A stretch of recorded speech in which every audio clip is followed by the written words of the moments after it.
Ladies and gentlemen, welcome to yet another episode of wit talks. ഇന്ന് നമ്മുടെ കൂടെ ഉള്ളത് ഇൻഡസ്ട്രിയിൽ നിന്ന് ഒരാളാണ്. ഫിലിം ഇൻഡസ്ട്രിയിൽ നിന്ന് ഒരാളാണ്. സാധാരണ ഫിലിം ഇൻഡസ്ട്രിയിൽ നിന്ന് ആൾക്കാരെ വിളിച്ചുകൊണ്ട് വരുന്നത് ജോൺ ആണ്. പക്ഷെ ഇന്ന് ആദ്യമായിട്ട് അതെ ഞാനാണ് എൻ്റെ ഒരു ഫ്രണ്ടിനെ വിളിച്ചിരിക്കുന്നത്. ഫ്രണ്ടിനൊക്കെ ആളോട് ചോദിക്കേണ്ടി വരും. നാണക്കേടുള്ളൊരു ഇൻട്രോ ഇയാളെ വിളിച്ചല്ലേ, ഇയാളുടെ പരിചയക്കാരനായിട്ടുള്ള ഒരാൾ ഇൻഡസ്ട്രി. അപ്പോൾ ഞാൻ എങ്ങനെയാണ് പരിചയപ്പെട്ടെന്ന് പറയാം. പുള്ളി ഒരു ഓപ്പൺ മൈക്കിന് വന്നിട്ടുണ്ട്. ആദ്യത്തേതും അവസാനത്തേതും പിന്നെ പുള്ളി പോയിട്ടില്ല. അത് കഴിഞ്ഞ് ഷോയിന് ഞാൻ വിളിച്ചിട്ടും വന്നിട്ടില്ല. ഇപ്പൊ കറക്റ്റ്. ഞാൻ വിചാരിക്കും നിന്റെ ഒരു ഓപ്പൺ മൈക്ക് കണ്ടിട്ട് സൗഹൃദം മുന്നോട്ട് പോയി എന്ന് പറയുമ്പോ. അപ്പോൾ it's none other than Deepu Pradeep. Kunjiramayanam, Peralloor premier league, Padmini, വേറെതൊക്കെയാണ്. ഞാൻ പറയാം ഗുരുവായൂർ അമ്പലനടയിൽ പ്രീസ്റ്റിന്റെ കോറൈറ്ററാണ്. അജയന്റെ രണ്ടാം മോഷണത്തിന്റെ അഡീഷണൽ സ്ക്രീൻ പ്ലേ. ഇതൊക്കെ എന്താണെന്ന് നമുക്കിന്നറിയാം. പുള്ളി ഇപ്പോൾ ഓതറായിട്ട് ഒരു ബുക്ക് എഴുതിയിട്ടുണ്ട്, അരക്കിണർ കുളിർ. സോറി ഗൈസ്, അരക്കിണർ കുളിർ.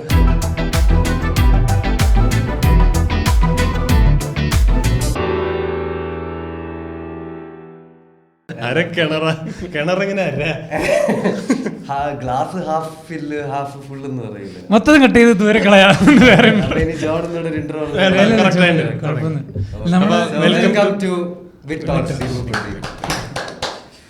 നമ്മൾ ഏകദേശം ഒരു നമ്മളെ പറ്റി ഒരു ഐഡിയ കിട്ടി കാണുമല്ലോ.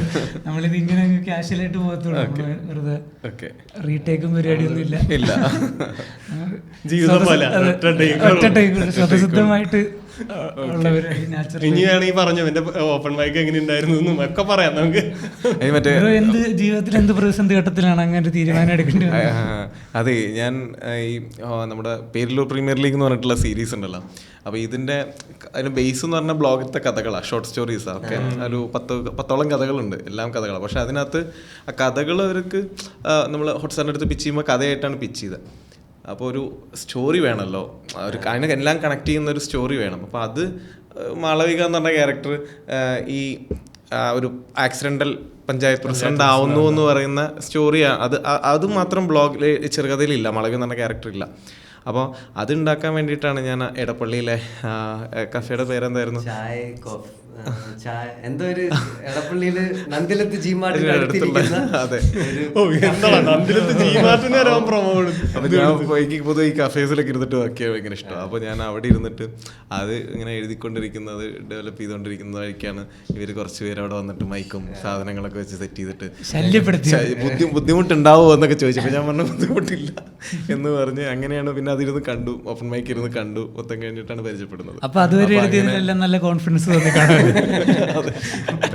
മനുഷ്യന്മാരെന്തൊക്കെയാ ഇത് കൊള്ളാം, ഇത്ര നേരം ഒരു ഉറപ്പില്ലായിരുന്നു. അപ്പൊ അവിടെ ആക്ച്വലി അത് അവിടെ പേരല്ലൂരിന്റെ ഒരു ആ മറ്റേ ജേണി സ്റ്റാർട്ട് ചെയ്യുന്ന അവിടെ ആയിരുന്നു. അവിടെ വെച്ചിട്ടാണ് തുടക്കത്തിൽ നമ്മള് മറ്റേ സ്റ്റാർട്ടിങ് കണി കണ്ടത് അവിടെ നിന്നായിരുന്നു. ദീപക്കിനൊക്കെയാണ് കണി കണ്ടത്. അങ്ങനെയാണോ തിരുവാണെന്നുള്ള സാധനം എഴുതിയത്? അങ്ങനെയാണോ? മറ്റേ ഫ്ലക്സ് അടിക്കുന്നത് അതിന്റെ ഇൻസ്പിറേഷൻ ദീപക്കായിരുന്നു. സമയത്ത് അതൊക്കെ അപ്പൊ അന്ന് പരിചയപ്പെട്ടാണ് ദീപക്കിനെ. അപ്പൊ ശരിക്കും നമ്മള് പറഞ്ഞ പോലെ കളിയാക്കണ്ട ഫ്രണ്ടാണ്. അയ്യോ പറഞ്ഞു, നമുക്ക് ഇൻഡസ്ട്രിയിലുണ്ട്.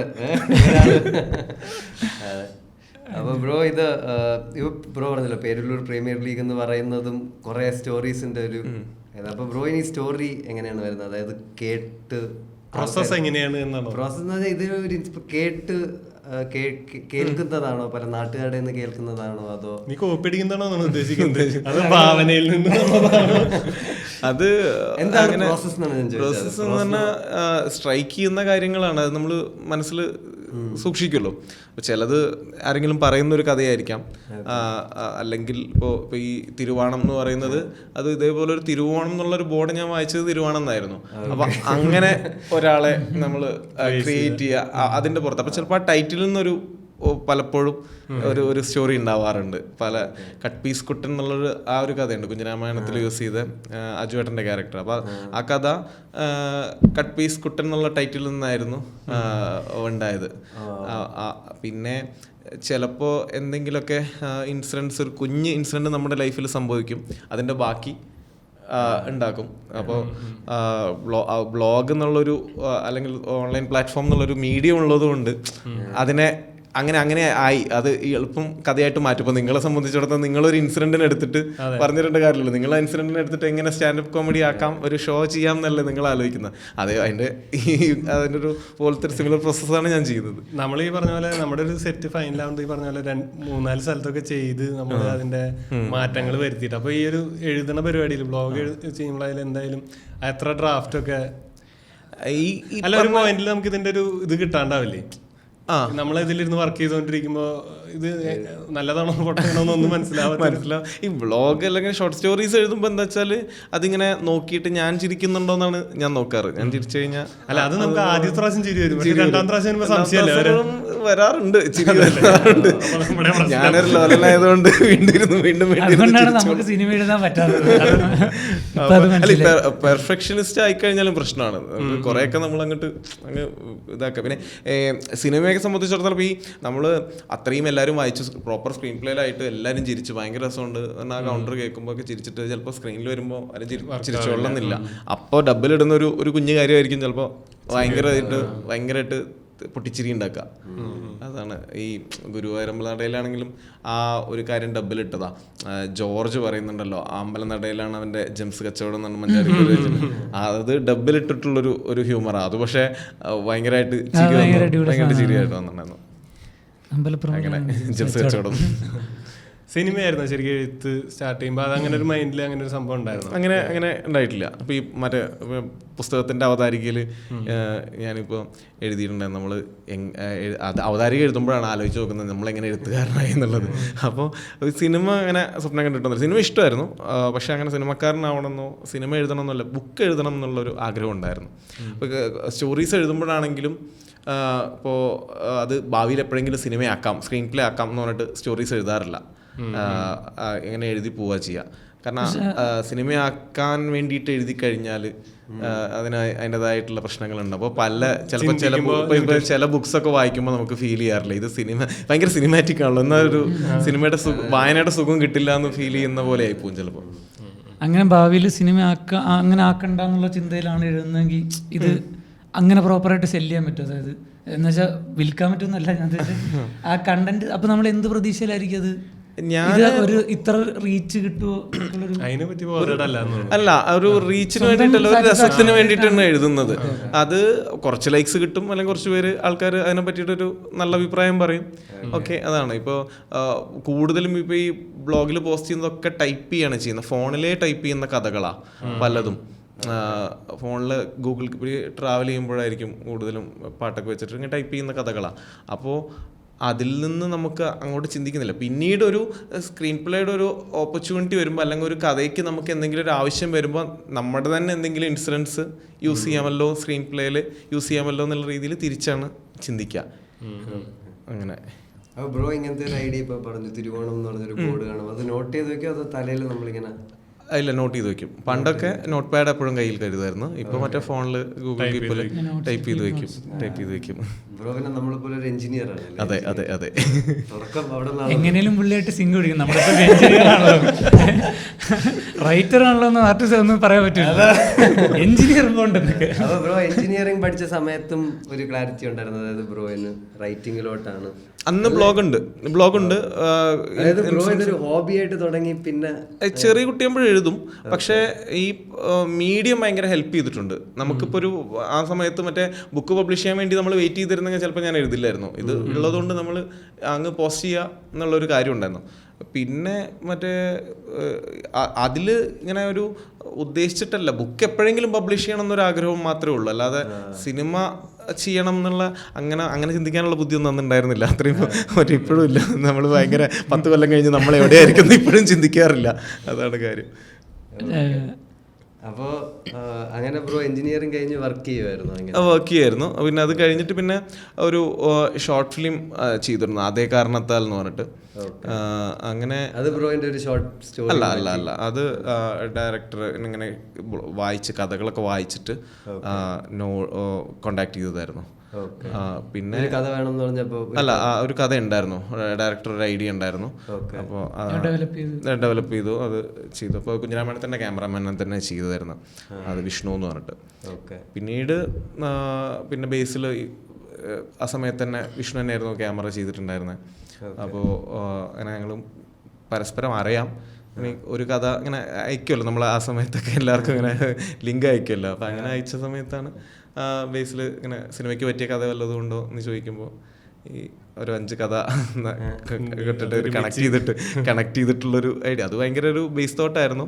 പിന്നെ ഈ പറഞ്ഞ പോലെ അതിലേക്ക് ഒരു ഹീറോ സിനിമയുടേതായിട്ടുള്ള സ്ട്രക്ചറിലേക്ക് നമുക്ക് കൊണ്ടുവരണമല്ലോ ഇതൊരു കഥയും. അത് കുഞ്ഞിരാമൻ്റെ കഥയാവുന്നതൊക്കെ അപ്പോഴാണ്. മറ്റേത് എല്ലാവരും ഈക്വലി ഇമ്പോർട്ടൻ്റ് ആയിട്ടുള്ളൊരു കുഞ്ഞിരാമായണമായിരുന്നു അതിൻ്റെ ആദ്യത്തെ ഡ്രാഫ്റ്റൊക്കെ. വീണ്ടും കുറേ ഉണ്ട്, കുറേ കഥകൾ വീണ്ടും ഉണ്ടായിരുന്നു. ഒരു എസ്ഐയുടെ ക്യാരക്ടറൊക്കെ ഉണ്ടായിരുന്നു കുഞ്ഞിരാമായണത്തിൻ്റെ ഫസ്റ്റ് ഡ്രാഫ്റ്റിൽ. വേറൊരു ശാപം ഉണ്ടായിരുന്നു. പിന്നെ അതൊക്കെ ട്രിം ചെയ്തു. അത് ഇനി അടുത്ത സിനിമയ്ക്ക് വെച്ചിട്ട് അത് ഇനി എപ്പോഴെങ്കിലും റീയൂസ് ചെയ്യാൻ പറ്റില്ല. ഐഡിയാസ് ഒക്കെ നമുക്ക് എങ്ങനെയെങ്കിലൊക്കെ റീയൂസ് ചെയ്യാൻ പറ്റും. സിമ്പിൾ ആയിട്ട് എന്തായിരുന്നു ആ ശാപം? ഇപ്പൊ വർക്കായില്ലെങ്കിൽ എപ്പോഴെങ്കിലൊക്കെ വർക്കാവുമല്ലോ. മടിയന്റെ പെർസ്പെക്റ്റീവിൽ വീണ്ടും ചോദിക്കട്ടെ, നമുക്കിത് റീറൈറ്റ് ചെയ്യാന്ന് പറയുന്ന സംഭവം വരുമ്പോ ഒരു, അതായത് നമ്മൾ എഴുതി സെറ്റായി എന്ന് തോന്നുന്ന ഒരു സാധനം പൊളിച്ച് രണ്ടാമത് എഴുതണം എന്നുള്ള ഈ സിനിമ അതിലേക്ക് വരുമ്പോ അങ്ങനെ പുറത്തുനിന്നുള്ളൊരു ഒരുപാട് ആൾക്കാർ, നമുക്ക് കഥ എഴുതുന്ന പോലെ ഇല്ലല്ലോ, അത് നമ്മൾ മാത്രം നോക്കിയാൽ മതി. ഒരുപാട് ആൾക്കാരുണ്ട്. അതെ, ഇത് ഇവിടെ ഇത്ര പോരാ, ഇതൊന്ന് പൊളിക്കണം, ഇത് എഴുതണം എന്ന് പറയുമ്പോൾ നമ്മൾ നമ്മുടെ സാറ്റിസ്ഫാക്ഷൻ എന്ന് പറഞ്ഞ സാധനത്തിൽ എത്തി നിൽക്കുമ്പോഴല്ല നിൽക്കുന്ന സാധനം പൊളിച്ചെഴുതാൻ എങ്ങനെയാ വില്ലിങ് ആണ്.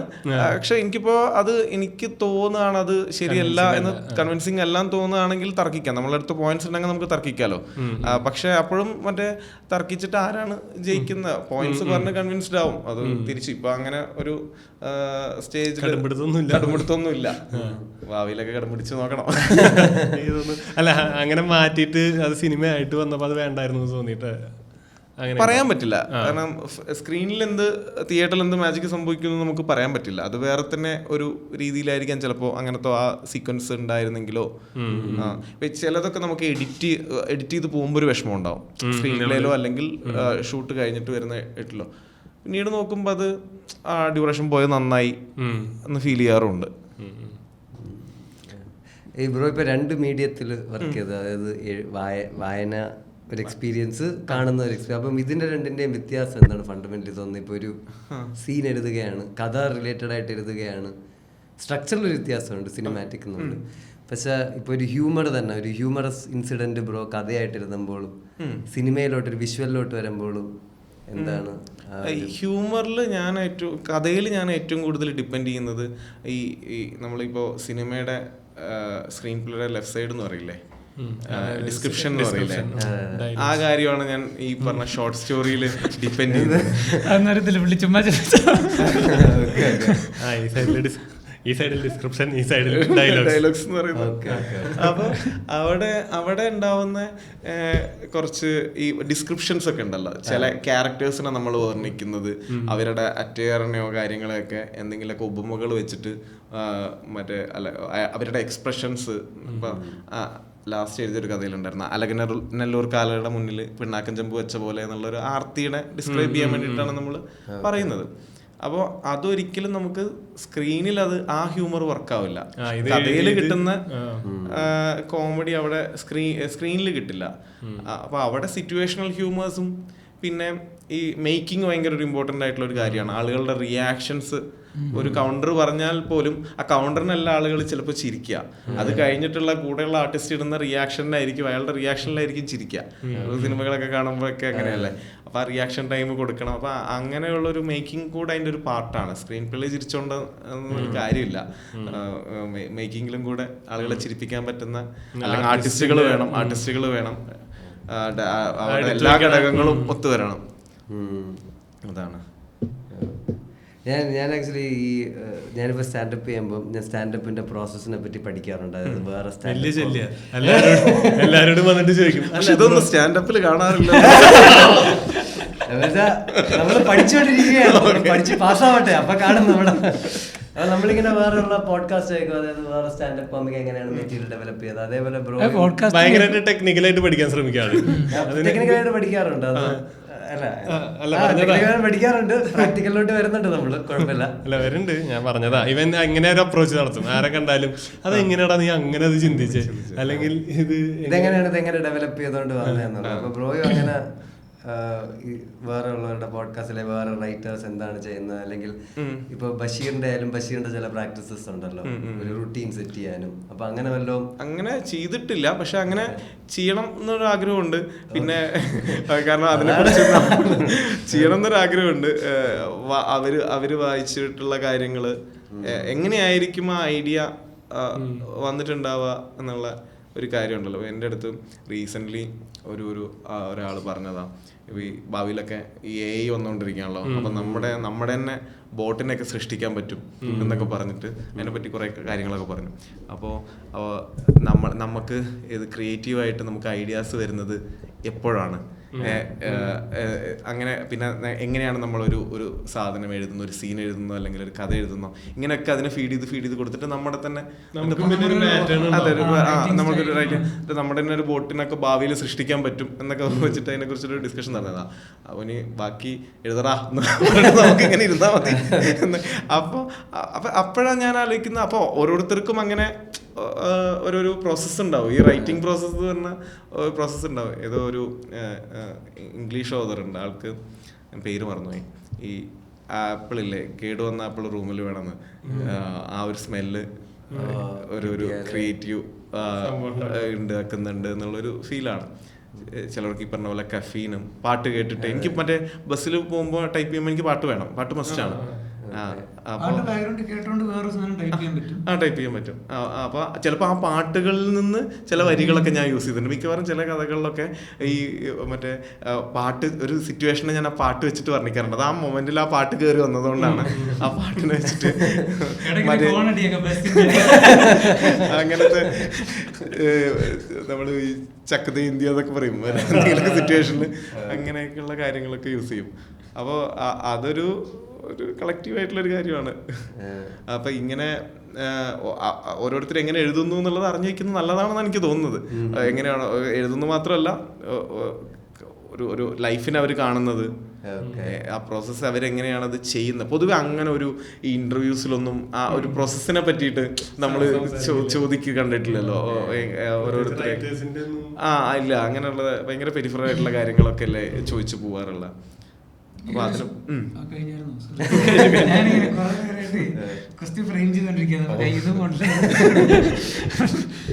നമ്മളിപ്പോ ഷോർട്ട് സ്റ്റോറീസ് എഴുതി നമുക്കിപ്പം ഇങ്ങനെ ആഗ്രഹമുണ്ട്, നമ്മള് മടി കാരണമാണ് അല്ലെ, എന്ന് വെച്ചാൽ നമ്മൾ സ്ക്രീൻ പ്ലേ ഒക്കെ എഴുതിയിട്ടുണ്ട്, നമ്മളങ്ങനെ അല്ല സീരീസ് പ്ലാൻ ചെയ്തിട്ടുണ്ടായിരുന്നു, അതിന്റെ കുറച്ചൊക്കെ എഴുത്തൊക്കെ എപ്പിസോഡ് എഴുതിയിട്ടുണ്ട്.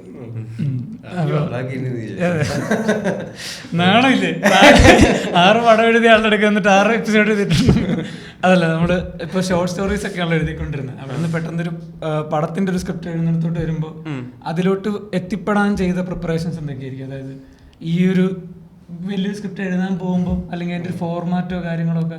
അത് സേവ് ദി കാറ്റ് എന്ന് പറഞ്ഞ ബുക്ക് വായിച്ചിട്ടുണ്ടായിരുന്നു, സിനിമയുടെ സ്ട്രക്ചറിനെ കുറിച്ചിട്ട് കാര്യങ്ങൾ അറിയാൻ വേണ്ടിയിട്ട്. പിന്നെ സ്ക്രീൻ പ്ലേ എന്ന് പറഞ്ഞിട്ടുള്ള ഒരു ബുക്കുണ്ട്. അപ്പോഴാണ് ഈ ആക്ട് സ്ട്രക്ചറിനെ കുറിച്ചൊക്കെ അറിയുന്നത്. ഞാൻ 1-2 തിരക്കഥകളൊക്കെ വായിച്ചു. ബേസിക്കലി ഒരു റൂളേ ഉള്ളൂ, നമ്മൾ ഒരു സ്ക്രീൻ പ്ലേ എഴുതുമ്പോൾ നമുക്ക് ആ സിനിമ എങ്ങനെ കാണണം, സ്ക്രീനിൽ നമ്മളത് എങ്ങനെ കാണണം അതുപോലെ എഴുതാം എന്നുള്ള ഒറ്റ റൂള് തന്നെയുള്ളൂ അതിനകത്ത് അപ്ലൈ ചെയ്യാനുള്ളൂ. അതല്ലാതെ അവിടെ ഈ പറയുന്ന മറ്റേ സീനൊന്ന് അതിലല്ല കാര്യം, ആ ഒരു ഇന്റീരിയർ എക്സ്റ്റീരിയർ എന്നുള്ളതിലല്ല കാര്യം. അവിടെ ആ സീനുകളെ നമ്മൾ എങ്ങനെ പ്രസന്റ് ചെയ്യുന്നു എന്നുള്ളതാണ്. കഥ ചിലപ്പോൾ കഥയൊക്കെ നല്ല ഗംഭീര കഥയായിരിക്കും, പക്ഷെ സീനുകൾ വർക്കൗട്ട് ആയിട്ടില്ലെങ്കിൽ കഥ ബോറടിച്ചു തുടങ്ങും. എൻഗേജിങ് ആക്കുക, എന്തെങ്കിലും ഒരു ഫ്രഷ്നെസ് കൊണ്ടുവരാൻ ശ്രമിക്കുക, അങ്ങനെയുള്ള കാര്യങ്ങളാണ് എപ്പോഴും മറ്റേ ശ്രമിക്കാറ്. അങ്ങനെ കോഴ്സൊന്നും വേറെ ചെയ്തിട്ടൊന്നും അല്ല കോഴ്സൊന്നുമില്ല, ഉണ്ടായിട്ടില്ല. ഉദ്ദേശം ഈ പറഞ്ഞ അതെ, അതെ. ഇത് തന്നെ കറക്റ്റ് സാധനം കിട്ടി. പുസ്തക വായന എങ്ങനെയാണ്? ചെറുതിൽ ഭയങ്കര നല്ലപോലെ വായന അങ്ങനെ ഒരുപാടൊന്നും വായിച്ചിട്ടില്ല, പക്ഷെ കുറച്ചൊക്കെ വായിക്കും. ഇപ്പൊ കുറച്ചായിട്ട് കൂട്ടാനുള്ള ശ്രമം നടത്തുന്നുണ്ട്. ഈ 2025 തൊട്ടിട്ട് എല്ലാ ദിവസവും ഓരോ ഷോർട്ട് സ്റ്റോറി ഇങ്ങനെ വായിക്കുന്നുണ്ട്. എല്ലാ ദിവസവും ഓരോന്ന് നല്ല കണക്കിൽ വായിക്കുന്നുണ്ട്. കഴിഞ്ഞ കൊല്ലാണ് ഏറ്റവും കൂടുതൽ പുസ്തകം വായിച്ചത്, 39 എണ്ണം വായിച്ചു കഴിഞ്ഞ വർഷം. മൊത്തത്തിൽ എത്ര വായിച്ചിട്ടുള്ളൂ? നമ്മളാ ഇല്ല ബ്രോ, വെറുതെ ഒരു നമ്മളിട്ടതാ. കുറെ ഇങ്ങനെ വാങ്ങിച്ചു കൂട്ടും. ഇപ്പൊ ലാസ്റ്റ് ഞാൻ ഇരുന്ന് എണ്ണിയപ്പോ ഉണ്ട് 125 പുസ്തകം ഇനിയും വായിക്കാനുണ്ട്. ലിസ്റ്റിലുള്ള വാങ്ങിച്ചത് വായിക്കാനുണ്ട്. അത് എപ്പോ തീരുമെന്തോ.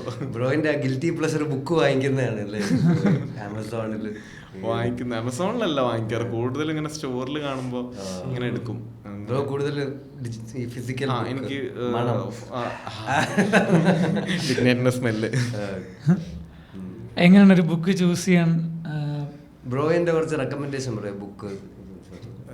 അങ്ങനെ നമുക്ക് ഇഷ്ടപ്പെട്ട ഒരു പുസ്തകം വേറെ ആൾക്കാർക്ക് കണക്ട് ആവുമെന്ന് അറിയില്ല. ഇപ്പൊ ഈ ഷോർട്ട് സ്റ്റോറീസും ഞാൻ മലയാളമാണ് കൂടുതലും വായിക്കാറ്. എനിക്കിപ്പോൾ റീസെൻ്റ്ലി വായിച്ചത് എനിക്ക് ഈ അങ്കമാലി മാങ്ങാക്കറിയും വില്ലുവണ്ടിയും മറ്റ് കഥകളെന്ന് പറഞ്ഞിട്ട് ഒരു ഷോർട്ട് സ്റ്റോറി കളക്ഷൻ ഉണ്ട്. അത് നല്ല കഥയായിരുന്നു. പിന്നെ രേഖ ആണോ, രേഖ എന്ന് തോന്നുന്നു. പിന്നെ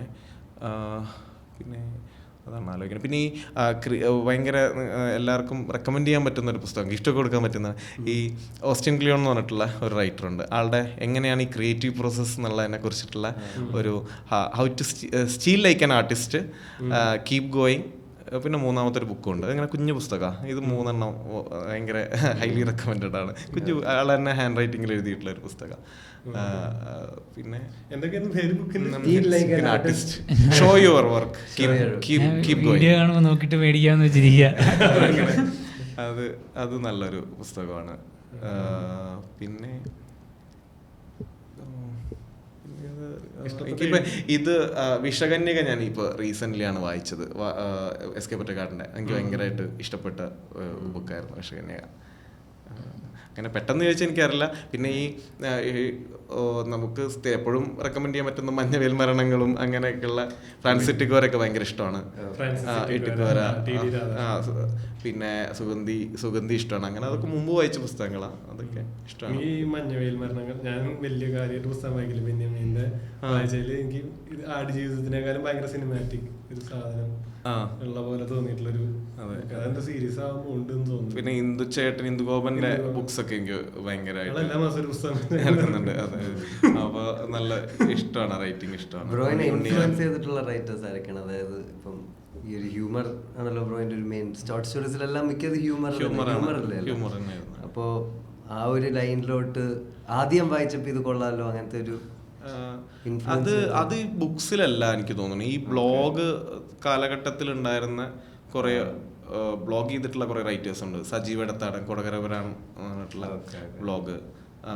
പിന്നെ എല്ലാവരും, പിന്നെ നമ്മുടെ കുറച്ച് സുഹൃത്തുക്കളായിട്ടുള്ള വിനു സേവ്യർ, അങ്ങനെ കുറച്ച് ബ്ലോഗേഴ്സ് ഉണ്ടായിരുന്നു. മൊത്തം ചില്ലറ.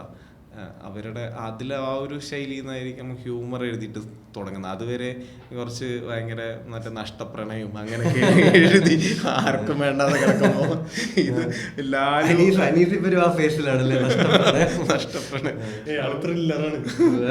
അപ്പൊ അത് വന്നിട്ട് കുഞ്ഞിരാമായണത്തിലെ ക്ലൈമാക്സ് ഉണ്ടല്ലോ, ലാലു കല്യാണം തലേന്ന് ഒരു പെണ്ണിനോട് ഇഷ്ടമാണ് പറയാൻ പോകുന്നത്. ഞാൻ മുന്നേയും പറഞ്ഞിട്ടുണ്ട്, ഞാൻ അങ്ങനെ പോയിട്ടുണ്ട്. അപ്പൊ അങ്ങനെ ഒരു ഇൻസിഡന്റിലാണ് ഞാൻ ആദ്യമായിട്ട് എഴുതുന്ന കോമഡി കഥ. റിയൽ ലൈഫിൽ പോയിട്ട് ഇല്ല, പോയിട്ട് ഫുൾ തിരിച്ചു പോന്നു. അങ്ങനെ ഇങ്ങനെ ഇരിക്കുവോ, ഇങ്ങനെ ഇരിക്കുവോ, കഥയെ എഴുതില്ല. പിന്നെ അപ്പൊ പോയിട്ട് തിരിച്ചു പോന്നു. ഒരു രസം. അപ്പൊ അങ്ങനെ അപ്പൊ ഹ്യൂമറിന് ഒരു റെസ്പോൺസ് കിട്ടി. സാധാരണ എഴുതുന്നതിനേക്കാൾ കൂടുതൽ നല്ല റെസ്പോൺസ് ഉണ്ട്. അങ്ങനെ അത് പിന്നെ കണ്ടിന്യൂസ് ആയിട്ട്. പിന്നെ സൽസമുക്കാന്ന് തോന്നുന്നു 2ാമത് എഴുതുന്ന കഥ. ആ ഒരു കുപ്പി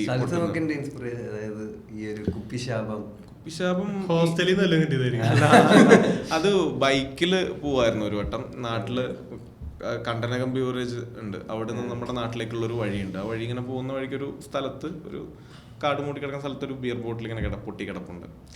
അപ്പോൾ അത് ബൈക്കിൽ ഇങ്ങനെ പോയിക്കൊണ്ടിരിക്കുമ്പോഴേ വീട് വരെ എത്തുന്ന ഒരു ഡിസ്റ്റൻസ് ഉണ്ട്, ഒരു 2 കിലോമീറ്റേഴ്സ്. അപ്പോൾ അതിൽ ഞാൻ ഇങ്ങനെ ആലോചിച്ചു, ബിയർ ബോട്ടിൽ അവിടെ നിന്ന് അങ്ങോട്ട് കിടക്കാൻ പറ്റിയില്ലെങ്കിലോ, ഇതാണ് അതിൻ്റെ ഒരു ബേസ് തോട്ട്. ബിയർ ബോട്ടിൽ അങ്ങോട്ട് കിടക്കാൻ പറ്റിയില്ലെങ്കിലോ, എല്ലാ ബിയർ ബോട്ടിലും പൊട്ടുന്നുണ്ട് എന്നുള്ളത് ആലോചിച്ചു. ബിയറിനേക്കാളും നല്ലൊരു വാക്ക് മറ്റേ സൽസ. സൽസ എന്നുള്ളൊരു ഇമ്പമുള്ള ഒരു പേരാണ്. സൽസ മാത്രം പൊട്ടുന്നു. അപ്പൊ വരുന്ന ഒരു ഇതെന്തായിരിക്കും, ബാക്കിയെല്ലാം കിടക്കാൻ പറ്റുന്നുണ്ട്, ഇത് മാത്രം പൊട്ടുന്ന പറയുന്ന ഒരു രസമുണ്ടല്ലോ, ഒറ്റ ബ്രാൻഡ് മാത്രം. അപ്പൊ അതിനോട് ഈ നേരത്തെ പറഞ്ഞ പോലെ ഒരു ഡിമാൻഡ് വരും. സ്വാഭാവികമായിട്ടും നമ്മുടെ കിട്ടാത്തൊരു കാര്യം അപ്പൊ അത് നാട്ടുകാരുടെ ഒരു പ്രശ്നമായിട്ട് മാറുന്നു. ഈ സൽസ ഫാൻസ് അപ്പൊ അതുവരെ ചിലപ്പോൾ സൽസനോട് ആർക്കും ഇഷ്ടമുണ്ടാവില്ല. അപ്പൊ അവിടേക്ക് ഒരു ക്യാരക്ടർ ലീവിന് വരുമ്പോൾ അവരുടെ മൊത്തം ആറ്റിറ്റ്യൂഡേ മാറിയിട്ടുണ്ട്. അപ്പൊ കല്യാണത്തിന് വരുന്നു. അപ്പൊ കല്യാണം എന്റെ ഒരു സ്ഥിരം പേട്ടമൃഗമാണ്, എല്ലാ കഥയിലും ഉണ്ടോ. ബിജു മേനോൻ അവസാനം വന്നിട്ട് ഓലൻ വന്നു അതും ആ സമയത്ത് ഏതാണ്ട് ഒരു 2010-11 സമയത്ത് എഴുതിയ കഥയാണ്. അപ്പൊ എക്സ്പീരിയൻസ് ആണോ അല്ല അത് പെണ്ണിന്റെ കല്യാണത്തിന് പോയപ്പോ അല്ല അത് വേറൊരു കല്യാണത്തിന് പോയ സമയത്ത് ഇങ്ങനെ ഒരു പയ്യൻ ഭയങ്കര ടെൻഷനിലായിരുന്നു. അപ്പൊ പയ്യന്റെ ഒരു ആത്മകഥം, പയ്യന്റെ ഒരു പെർസ്പെക്റ്റീവിലുള്ള ഒരു കാര്യങ്ങള്, രാവിലെ എഴുന്നേറ്റിട്ട് പുള്ളിയുടെ ടെൻഷൻ, അങ്ങനെയാണ് ആ കഥ പോകുന്നത്. അയാളുടെ ഓരോ കാര്യത്തിലും ടെൻഷനാണ്. അപ്പൊ ഈ ദക്ഷിണ കൊടുക്കുമ്പോൾ ആൾക്ക് മറ്റേ കുമ്പിട്ടിട്ട് നടുവേദന വരും. അങ്ങനെയൊക്കെയുള്ള ഓരോ ആത്മകഥകളായിരുന്നു. ആ കഥ മൊത്തം അങ്ങനെയാണ്. അങ്ങനെ അത് കഴിഞ്ഞ് താലി കെട്ടുമ്പോഴാണ് അയാൾ ആ കഥയില് ഭയങ്കര റിലാക്സ്ഡ് ആവുന്നത്, ഹാപ്പി ആവുന്നത്. അപ്പൊ ആ ഒരു കോൺഫിഡൻസിൽ മറ്റേ സദ്യ കഴിക്കുമ്പോൾ ഭാര്യയുടെ അടുത്ത് ഇങ്ങനെ സംസാരിക്കുന്നതാണ്. അപ്പൊ അത് അങ്ങനെയാണ് ആ കഥ. അയാളുടെ ഒരു പെർസ്പെക്റ്റീവിൽ പോകുന്നൊരു കഥയാണ് അങ്ങനെ. അപ്പൊ അതും അതിനകത്തേക്ക് ക്ലൈമാക്സിൽ ടൈലൻഡിൽ കൊണ്ടുവന്ന് യൂസ് ചെയ്തു. ഇതിന് ഈ പറഞ്ഞ പോലെ ഈ കഥയായിട്ട് എഴുതി വെച്ച സാധനത്തിന് സീനിലേക്ക് ഇപ്പൊ ദക്ഷിണാക്കി കുനിഞ്ഞു പുറം വേദന വന്നു കുടുംബാസൂത്രണം ഇല്ലാത്തതിന് അയാൾ പ്രാഗെന്നൊക്കെ ഉണ്ട് എനിക്ക് തോന്നുന്നു. ഇത്രയൊന്നും എന്തിനാണ് ഇത്രയും ബന്ധുക്കൾക്കൊക്കെ ദക്ഷിണ കൊടുക്കുന്നതൊക്കെ പറഞ്ഞ പ്രാകുന്നു. പിന്നെ ഈ ഇവരിങ്ങനെ 2 സ്ത്രീകള് പറയും സ്വർണ്ണ അളക്കല്ല, കണ്ണുകൊണ്ട് സ്വർണ്ണ അളക്കാനുള്ള ഒരു കഴിവൊക്കെ ഉണ്ടല്ലോ. മറ്റേ ഇങ്ങനെ ആ ഇളക്കത്താലി 2 പവനാണ്, അപ്പൊ മറ്റേ കാശിമാല 3 ഉണ്ടെന്ന് തോന്നണു എന്നൊക്കെ പറഞ്ഞിട്ടുള്ള ഇതൊക്കെ ഇയാൾ കേൾക്കുന്നു. അങ്ങനെ ആണ് പോയിരിക്കുന്നത്. അത് പക്ഷെ നമുക്ക് സ്ക്രീനിൽ കൊണ്ടുവരാൻ പറ്റില്ല. അങ്ങനത്തെ ഹ്യൂമേഴ്സ് വായനയിൽ കിട്ടുന്ന ഹ്യൂമർ ഞാനിപ്പോ ആലോചിച്ചത്. ഇങ്ങനെ നമ്മളിപ്പോ പറഞ്ഞു ഇതിന് സീനായിട്ട് കമ്പോസ് ചെയ്ത് എഴുതി വരുമ്പോ ഇത്രയും രസമായിട്ട് തോന്നണ്ടത്. അത് വരില്ല. ചിലതേ നമുക്ക് അങ്ങനെ യൂസ് ചെയ്യാനും പറ്റുള്ളൂ. ഇങ്ങനെ മിക്ക തുടക്കത്തിൽ ഈ പറഞ്ഞ ഷോർട്ട് സ്റ്റോറീസ് അടുപ്പിച്ച് ഒരു സിനിമയുടെ ഇതിലോട്ട് എത്തുമായിരുന്നല്ലോ. ഏതൊരു സിനിമ അങ്ങനെ അല്ലാതെ പത്മിനി ഒന്നും അങ്ങനെയല്ല, ഗുരുവായൂരമ്പലനടയിൽ അങ്ങനെയല്ല. അതിന്റെ പ്രോസസ് എങ്ങനെയായിരുന്നു? മറ്റേത് നമ്മുടെ അവിടെ കുറച്ച് സ്റ്റോറീസ് കിടക്കുമ്പോൾ ഓക്കെ ഇവിടുന്ന് എത്തിച്ചിട്ട് ഇവിടുന്ന് ലിങ്ക് ചെയ്യാന്നുള്ളൊരു കുറച്ചുകൂടെ സിമ്പിളാന്ന് പറയണില്ല, പക്ഷെ കുറച്ചുകൂടെ ഒരു നമുക്ക് എളുപ്പമുണ്ട്. കാരണം പലതും ബ്ലോഗിലെ ഡയലോഗ്സ് തന്നെയാണ് പേരിലൂരിൽ ഒക്കെ യൂസ് ചെയ്തിട്ടുള്ളത്. ഈവൻ കുഞ്ഞിരാമന്റെ അടുത്ത് കൂട്ടുകാർ പറയുന്നതൊക്കെ മറ്റേ ആ കഥയിലുള്ള ഡയലോഗ്സ് തന്നെയാണ് യൂസ് ചെയ്തിട്ടുള്ളത് കൂടുതലും, ക്യാരക്ടേഴ്സും ഒക്കെ. അപ്പോൾ എഴുതുമ്പോൾ നമുക്ക് ആ പ്രോസസ്സ് എളുപ്പമാണ്. നമുക്കറിയാം ക്യാരക്ടേഴ്സിൻ്റെ ഒക്കെ ഏകദേശം ഒരു ധാരണയുണ്ട്, പിന്നെ സിറ്റുവേഷൻ ഒക്കെ നമുക്കറിയാം, അപ്പോൾ എളുപ്പമാണ്. പക്ഷെ മറ്റൊന്ന് കഥയായിട്ടൊരു സിനിമ നമ്മളൊരു കഥയായിട്ട് ആലോചിക്കുമ്പോൾ പൊതുവെ ആ പ്രോസസ്സ് ഒരു ഐഡിയ കിട്ടും. അപ്പം ഞാനിപ്പോൾ മറ്റേ ഈ സേവ് ദി കാറ്റൊക്കെ വായിച്ചുകൊണ്ടായിരിക്കാം എനിക്ക് എപ്പോഴും ഒരു 1 ലൈൻ വേണമെന്ന് വിശ്വസിക്കുന്നുണ്ട് ഒരു സിനിമയ്ക്ക്. നമുക്ക് ഒരു ലോഗ് ലൈൻ വേണമെന്ന് വിശ്വസിക്കുന്നു. അപ്പോൾ അതല്ലാതെ എഴുതിയൊരു സ്ക്രിപ്റ്റ് 8 ഡ്രാഫ്റ്റ് ആയിട്ടോ എവിടെ എത്തിയിട്ടില്ല. ഇപ്പോഴും കഥയില്ല, 8 ഡ്രാഫ്റ്റ് ആയി പക്ഷെ കഥയില്ല. അപ്പോൾ പിന്നെ അത് അടക്കി വെച്ചു. അപ്പോൾ ആ ലോഗ് ലൈൻ ഉണ്ടാക്കിയിട്ട് പിന്നെ നെക്സ്റ്റ് ഒരു ഫ്ലോ ചാർട്ടാണ് വരയ്ക്കുക. അത് മറ്റേ +2 CPP ഒക്കെ പഠിച്ചുകൊണ്ടാണോ എന്നറിയില്ല. ഒരു ഫ്ലോ ചാർട്ട് ഉണ്ടാക്കും, ദിസ് ടു ദിസ്, ഇവിടുന്ന് ഇങ്ങനെ സീൻ. ക്ലൈമാക്സും എല്ലാം നമ്മളൊരു പ്ലാൻ ആയതിനു ശേഷമാണോ? അല്ല ഇപ്പൊ അങ്ങനെയാണ് എഴുതുന്നത്. കാരണം ആ ഒരു നമ്മൾ എഴുതി, അതാണ് ഞാൻ പറഞ്ഞ ഒരു അല്ലാണ്ട് എഴുതി നമ്മളിങ്ങനെ നമ്മളാ സിനിമ കാണുന്ന പോലെ കണ്ടിട്ട് അവരെ ഇത് സീൻ 1 എന്ന് പറഞ്ഞിട്ട് അങ്ങനെ എഴുതി തുടങ്ങില്ല. ഇടിച്ചു നിൽക്കാം. ചിലപ്പോ നമ്മളെല്ലാ പോസിബിലിറ്റീസിലും ചിലപ്പോൾ സഞ്ചരിച്ചോളണമെന്നില്ല. ഇതിന്റെ എല്ലാ പോസിബിലിറ്റീസും ആലോചിച്ചിട്ടായിരിക്കും അതിന്റെ ഒരു ഐഡിയൽ വേർഷൻ എന്നുള്ള രീതിയിലാണ് ആലോചിക്കാൻ ശ്രമിക്കാറ്. ഞാനൊരു സീൻ ഓർഡർ ഉണ്ടാക്കുന്നതിന് മുമ്പ് ഒരു 100 പേജ് എഴുതും. ഇങ്ങനെ മെറ്റീരിയൽസ്. അതിൽ ഡയലോഗ്സ് ഉണ്ടാവാം, ക്യാരക്ടേഴ്സ് ഉണ്ടാവാം, ഒരു 100 പേജെങ്കിലും ഉണ്ടാവും ഒരു സീൻ ഓർഡർ ഉണ്ടാക്കുന്നതിന് മുമ്പ്. എന്നിട്ടേ സീൻ ഓർഡറിലേക്ക് കയറുള്ളൂ. എന്നിട്ടാ പിന്നെ സീൻ ഓർഡർ മാറും, പൊളിയും. അപ്പൊ ഈ ഒരു മറ്റേ ഫ്ലോ ചാർട്ടാണ് പിന്നെ നെക്സ്റ്റ് ഉണ്ടാക്കുക. ഫ്ലോ ചാർട്ട് ഉണ്ടാക്കിയിട്ട് പിന്നീട് സീൻ ഉണ്ടാക്കാൻ തുടങ്ങും. ഒരു ഓരോരോ സീൻസ് ആയിട്ട്.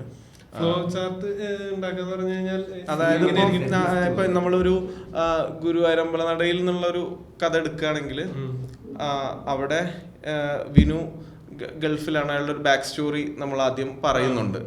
അപ്പോൾ പിന്നെ വിനു നാട്ടിൽ വരുന്നു, മറ്റേ ഇങ്ങനെ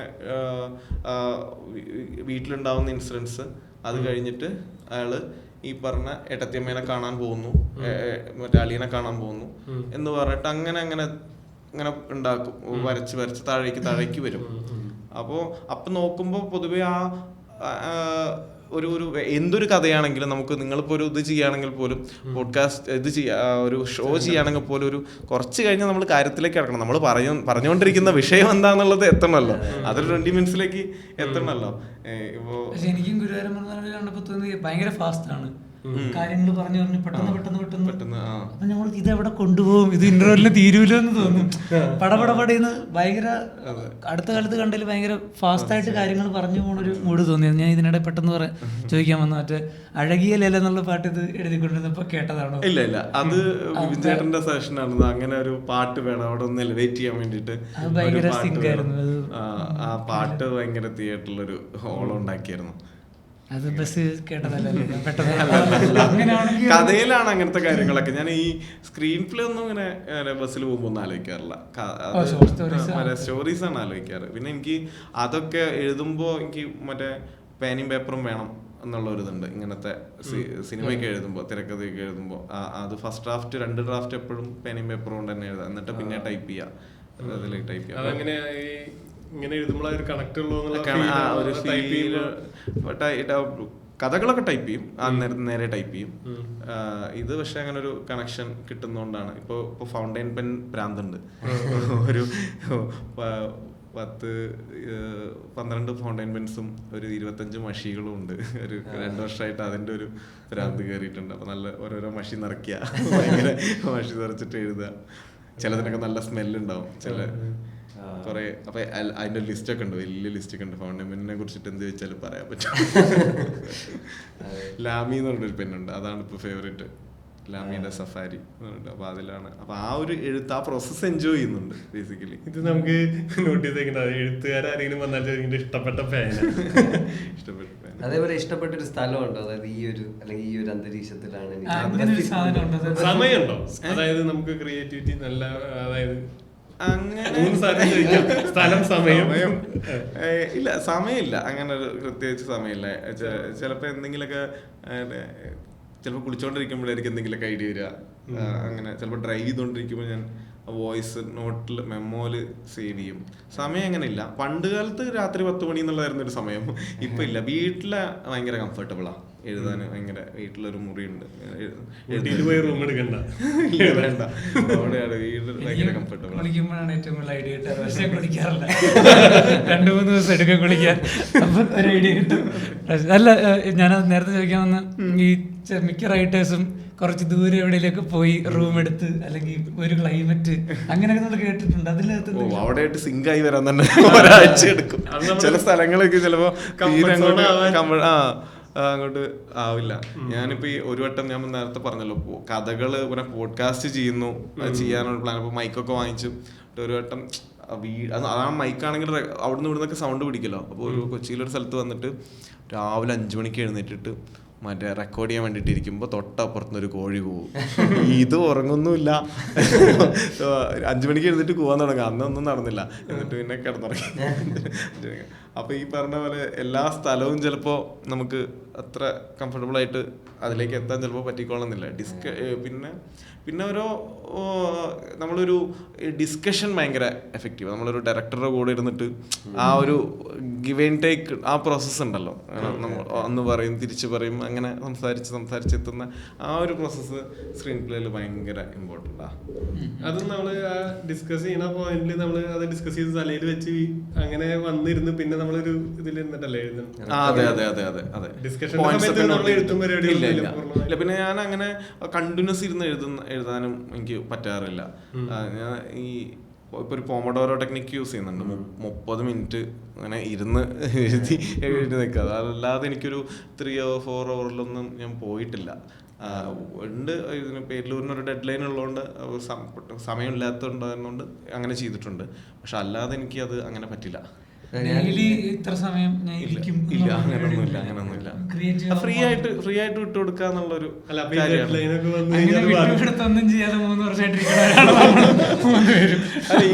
നമ്മളിപ്പോ എഴുതാനിരിക്കുമ്പോ നമുക്ക് തോന്നും ഒരു അരമണിക്കൂർ കഴിഞ്ഞിട്ട് വന്ന് തുടങ്ങാൻ തോന്നാറുണ്ട്. അപ്പൊ അരമണിക്കൂർ അതെങ്ങനെയാണ് അത് ബ്രോ ഒരു രീതിയിൽ അത് ഓവർകം ചെയ്യുന്നോണ്ടാണ്? ഇല്ല, ഞാൻ ഭയങ്കരമായിട്ട് പ്രോക്രാസ്റ്റിനേറ്റ് ചെയ്യുന്ന ഒരാളാണ്. മടിയുള്ള കൂട്ടത്തിലാ. നമ്മള് എന്തെങ്കിലും കാര്യത്തിന് ചെയ്യുമ്പോ വേറെ കാര്യത്തിലേക്ക് പോകും. അപ്പൊ ഭയങ്കര ഉഴപ്പുണ്ട്. അപ്പം അത് ഓവർകം ചെയ്യാൻ ശ്രമിക്കുന്നുണ്ട്. കഴിഞ്ഞ കുറെ വർഷങ്ങളായിട്ട് റെക്കോർഡ് ചെയ്യുന്നുണ്ട്. ഇപ്പോൾ ഒരു 3 വർഷമായിട്ട് ഒരു ദിവസം എത്ര മണിക്കൂർ എഴുതുന്നുണ്ട് എന്നുള്ളത് റെക്കോർഡ് ചെയ്യുന്നുണ്ട്. അത് വളരെ ശോകമാണ്. ആവറേജ് എടുത്ത് നോക്കിക്കഴിഞ്ഞാൽ വളരെ 30 മണിക്കൂറൊക്കെയാണ് ഒരു മാസത്തിൽ ചിലപ്പോൾ ഗൂഗിൾ ഷീറ്റിൽ. അപ്പോൾ അതൊരു 3 വർഷമായിട്ട് റെക്കോർഡിങ് നടക്കുന്നുണ്ട്. എഴുത്ത് നടക്കുന്നില്ലെങ്കിലും അത് എനിക്ക് തോന്നുന്നു ആ മടി എന്നുള്ളത് എല്ലാവരും സംബന്ധിച്ചിടത്തോളം ഒരു ബേസിക്. ഇതിന് ഒരു ഭയങ്കര റിവാർഡിങ് കുറവുള്ള ഒരു പരിപാടിയല്ലേ ഈ മറ്റേ എഴുത്ത് എന്നുള്ള ഒരു പ്രോസസ്സ്. ഇത് വായിച്ചിട്ട് ആരും നമുക്ക് അപ്പം തന്നെ അതിനൊരു കോംപ്ലിമെന്റ് കിട്ടിക്കൊള്ളുന്നില്ല. നമ്മൾ ആക്ട് ചെയ്യുന്ന പോലെയോ അല്ലെങ്കിൽ മറ്റു ക്രിയേറ്റീവ് പാട്ട് പാടുന്ന പോലെയോ അല്ലല്ലോ ഈ. അപ്പോൾ ആ ഒരു റിവാർഡിങ് സിസ്റ്റം ഇല്ലാത്തതുകൊണ്ട് തന്നെ നമ്മൾ അതുകൊണ്ടായിരിക്കാം നമ്മളിങ്ങനെ പയ്യായി പോകുന്നെന്ന് എനിക്ക് തോന്നുന്നു. ആക്ടിങ് എന്നൊക്കെ പറഞ്ഞാൽ നമുക്ക് ഓൾറെഡി അവിടെ ഒരു മെറ്റീരിയൽ ഉണ്ട്. ഒരു ഉള്ള മെറ്റീരിയലിന്റെ മുകളിൽ ബിൽഡ് ചെയ്യാൻ എന്തെങ്കിലും ഉണ്ടല്ലോ. റൈറ്റിംഗ് എന്ന് പറഞ്ഞാൽ നമ്മളൊരു ബ്ലാങ്ക് പേജിന്റെ ഫ്രണ്ടിൽ ഇരിക്കണം. അപ്പൊ നമ്മുടെ പേടി അത്രയും കൂടുതലാണ്. പിന്നെ ഈ തോട്ട് വരുന്നത് എവിടുന്നാ നമുക്ക് അറിയില്ല. പക്ഷെ വരാറുണ്ട്. തോട്ട് പല സമയത്തായിട്ടായിരിക്കും വരാം. അപ്പൊ നമ്മൾ പ്രഷർ ചെയ്തിട്ട്, ഞാൻ പ്രഷർ ചെയ്യാറില്ല. എനിക്കിത് വേണം, എനിക്കിവിടെ ഇങ്ങനെ ഒരു ഐഡിയ വേണമെന്ന് വിചാരിച്ചിട്ട് പ്രഷർ ചെയ്യാറില്ല. ഫ്രീ ആയിട്ട് ഇരിക്കാം. നമ്മൾ മുമ്പ് വായിച്ചിട്ടുള്ള എന്തെങ്കിലും സാധനം നമ്മൾ അറിയാണ്ട് തന്നെ നമ്മുടെ തോട്ട് പോലെ ചിലപ്പോ വരാൻ ചാൻസ് ഉണ്ട്. അത് ഇപ്പൊ ഓർമ്മയുള്ളതുകൊണ്ട് അത് കുഴപ്പമില്ല തോന്നും. ചില നല്ല സാധനം എഴുതുമ്പോ തോന്നാറില്ല ഇത് എവിടെയെങ്കിലും ഉപയോഗിച്ചിട്ടുണ്ടായിരിക്കും. ചില സിനിമകൾ കാണുമ്പോൾ ആലോചിച്ചിട്ടുള്ള ഡയലോഗുകളോ അല്ലെങ്കിൽ സീക്വൻസുകളൊക്കെ സ്ക്രീനിൽ കണ്ടിട്ടുണ്ട്. അത് ആരുടെ ഷെയർ ചെയ്തിട്ടൊന്നും ഉണ്ടാവില്ല, പക്ഷെ കണ്ടിട്ടുണ്ടാവും. ഒരേ സമയം മൾട്ടിപ്പിൾ ആൾക്കാർക്ക് ഒരേ തോട്ട് വരാം. അല്ല, നമ്മളിപ്പോ ഈ പറഞ്ഞ പോലെ ഡെഡ് ലൈൻ വെച്ച് പണിയെടുക്കുമ്പോൾ അത് പേരിലൂരായതുകൊണ്ട് എനിക്ക് നടന്നു. കാരണം അതിന്റെ കഥകൾ, നേരത്തെ പറഞ്ഞ പോലെ കഥകളും ക്യാരക്ടേഴ്സും ഒക്കെ അറിയുന്നോണ്ട് നടന്നു.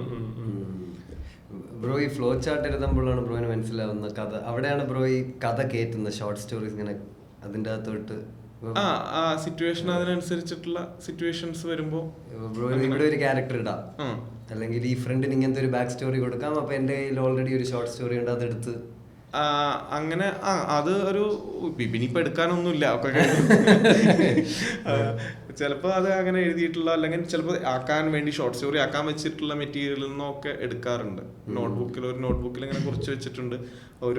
കുറേ പേജ് ഡയലോഗ്സ്, കുറേ പേജ് സീൻ ഫില്ലേഴ്സ്, കുറേ ക്യാരക്ടർ നെയിംസ്. ഇപ്പൊ ഈ സൈക്കോ ബാലേന്ദ്രൻ, കേമൻ സോമൻ എന്നൊക്കെ പറയുന്ന ഇൻട്രസ്റ്റിംഗ് ആയിട്ടുള്ള കുറേ ക്യാരക്ടർ നെയിമുകളുണ്ട്.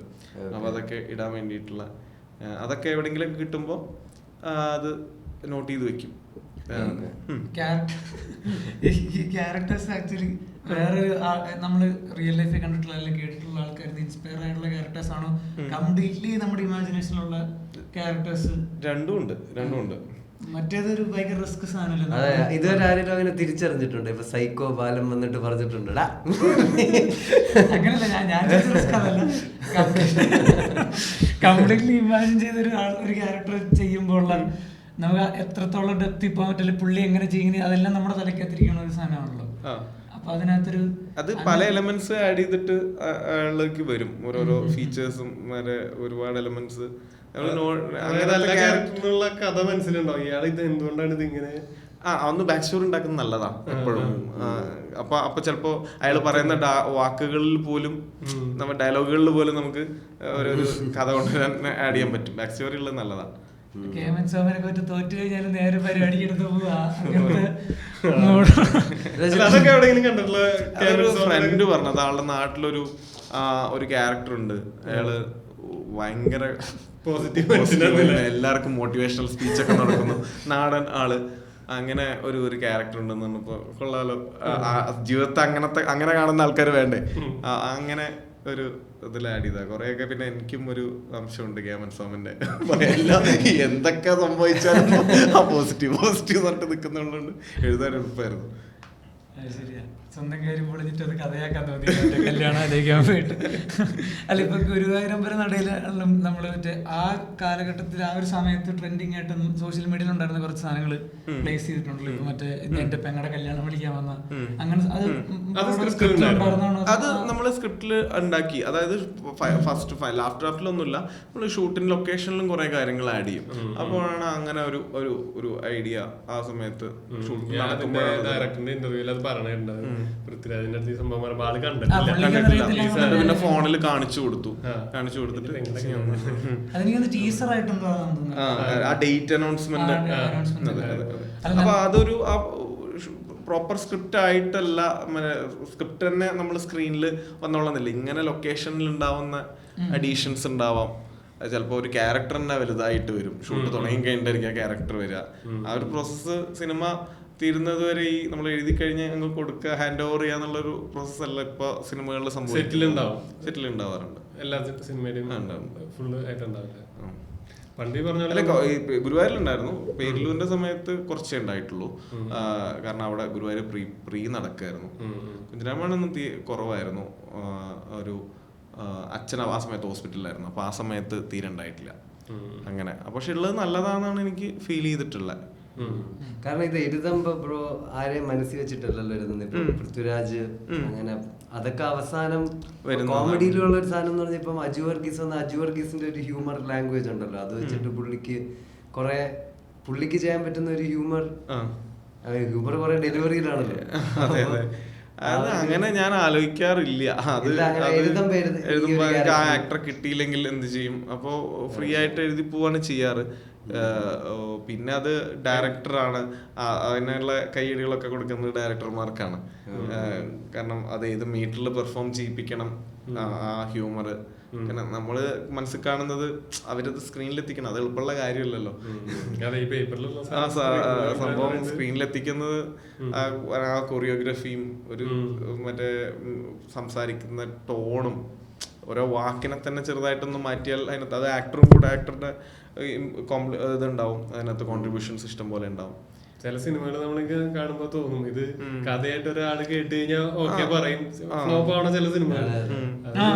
ഇത് നമ്മള് പറയും ആ ശരി, ഇത് ഒരാളുടെ അടുത്ത് ചെന്നിട്ട് കഥയായിട്ട് പറയാം, ഇത് ഇങ്ങനെ കേട്ട് കഴിഞ്ഞാൽ ഭയങ്കര ഇംപ്രസ്ഡ് ആവുന്ന സാധനം. പക്ഷെ ഇതിനെ സ്ക്രീനിലേക്ക് കൊണ്ടുവരുമ്പോ ആ ഒരു സംഭവം ഇല്ലാത്ത പോലെ. ഗുരുവായൂരമ്പലം മറ്റേ അളിയൻ ബന്ധം നമ്മള് അത് ഇതുവരെ അങ്ങനെ ഞാൻ കണ്ടിട്ടില്ല. റൊമാൻസ് എന്ന് പറഞ്ഞ വാക്ക് എന്താണ്? റൊമാൻസ് അതാണോ?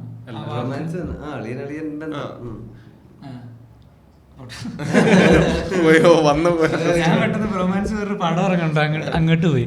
അപ്പൊ അല്ല, അങ്ങനെ ഒരു അളിയൻ ബന്ധം ഇങ്ങനെ ഇത്രയൊരു ലെവലിൽ കാണിക്കാം എന്നുള്ള ചിന്ത എങ്ങനെയാണ് വന്നത്? അത് ഭയങ്കര ഞാനതേലാണ് ഹുക്കായ. എനിക്കിങ്ങനെ പെട്ടെന്ന് എനിക്ക് ജീവിതത്തിൽ ആദ്യമായിട്ട് അല്ല, ജീവിതത്തിൽ രണ്ടാമതാണ് ഒരിക്കലും ഗിഫ്റ്റ് കിട്ടണമെന്ന് പറയുമ്പോഴത്തേക്ക് ഒന്നാമത്തേത് അളിയ നീ അത് ഓവറാക്കാന്നുള്ളൊരു ഇത് ആദ്യമേ ഉണ്ടായിരുന്നു, സ്ക്രിപ്റ്റ് എഴുതുമ്പോഴുണ്ടായിരുന്നു. കാരണം അത് പൊട്ടുമല്ലോ, ഇവര് തമ്മിൽ അടിയാവുമല്ലോ.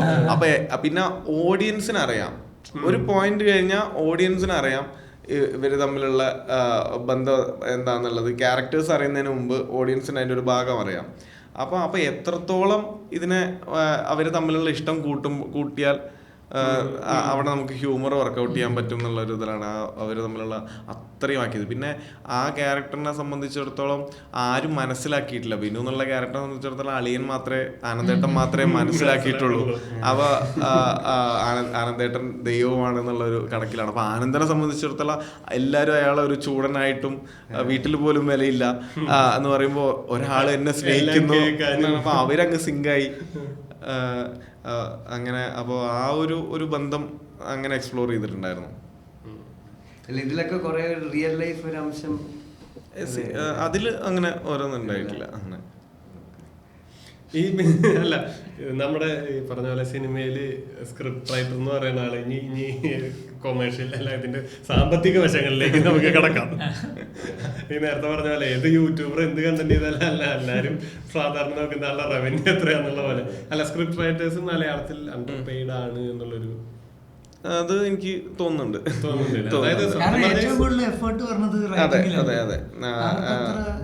അണ്ടർപെയ്ഡ് ആയിട്ട്. കാരണം സമയം ഏറ്റവും കൂടുതൽ ഇൻവെസ്റ്റ് ചെയ്യുന്ന ഒരാള് സ്ക്രിപ്റ്റ് റൈറ്ററാണ്. നമ്മളിപ്പോ ഒരു സ്ക്രീൻ പ്ലേ എഴുതി തുടങ്ങുന്നു എന്ന് പറഞ്ഞാൽ പോലും അതിനു മുമ്പ് ആ ഒരു ഐഡിയ വർക്കൗട്ട് ചെയ്ത് തുടങ്ങിയിട്ടുണ്ടാവാം, അതിന് വേണ്ടിയിട്ട് യാത്രകൾ ചെയ്തിട്ടുണ്ടാവാം, ആൾക്കാരെയൊക്കെ പോയിട്ട് മീറ്റ് ചെയ്തിട്ടുണ്ടാവാം. അപ്പോൾ ഞാൻ അങ്ങനത്തെ സബ്ജക്റ്റ് ഒന്നും എഴുതിയിട്ടില്ലെങ്കിൽ പോലും അങ്ങനെ ചെയ്യുന്ന ആൾക്കാരുണ്ട്, യാത്രകൾ ചെയ്ത് അവരുടെ പഠിക്കാനും അങ്ങനെയൊക്കെ ചെയ്യുന്നുണ്ട്.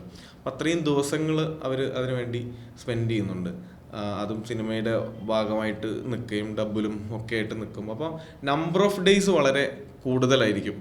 ഒരു സംവിധായകൻ്റെ കൂടെ തന്നെയോ അത്രയും നമ്പർ ഓഫ് ഡേയ്സ് ഇൻവെസ്റ്റ് ചെയ്യുന്നുണ്ട്. അപ്പോൾ അതിന് ഒരു കൃത്യമായിട്ടുള്ള ഒരു വരുന്നില്ല എന്നുള്ളൊരു എനിക്ക് തോന്നലുണ്ട്. അല്ല, ശരിക്കും പറഞ്ഞാൽ അത് ഡിമാൻഡ് ചെയ്യാൻ പറ്റാവുന്ന ഒരു പൊസിഷനിലല്ലേ സ്ക്രിപ്റ്റ് റൈറ്റർ? അതായത് എനിക്ക് ഇതിന്റെ പ്രോഫിറ്റ് ഷെയർ വേണമെന്ന്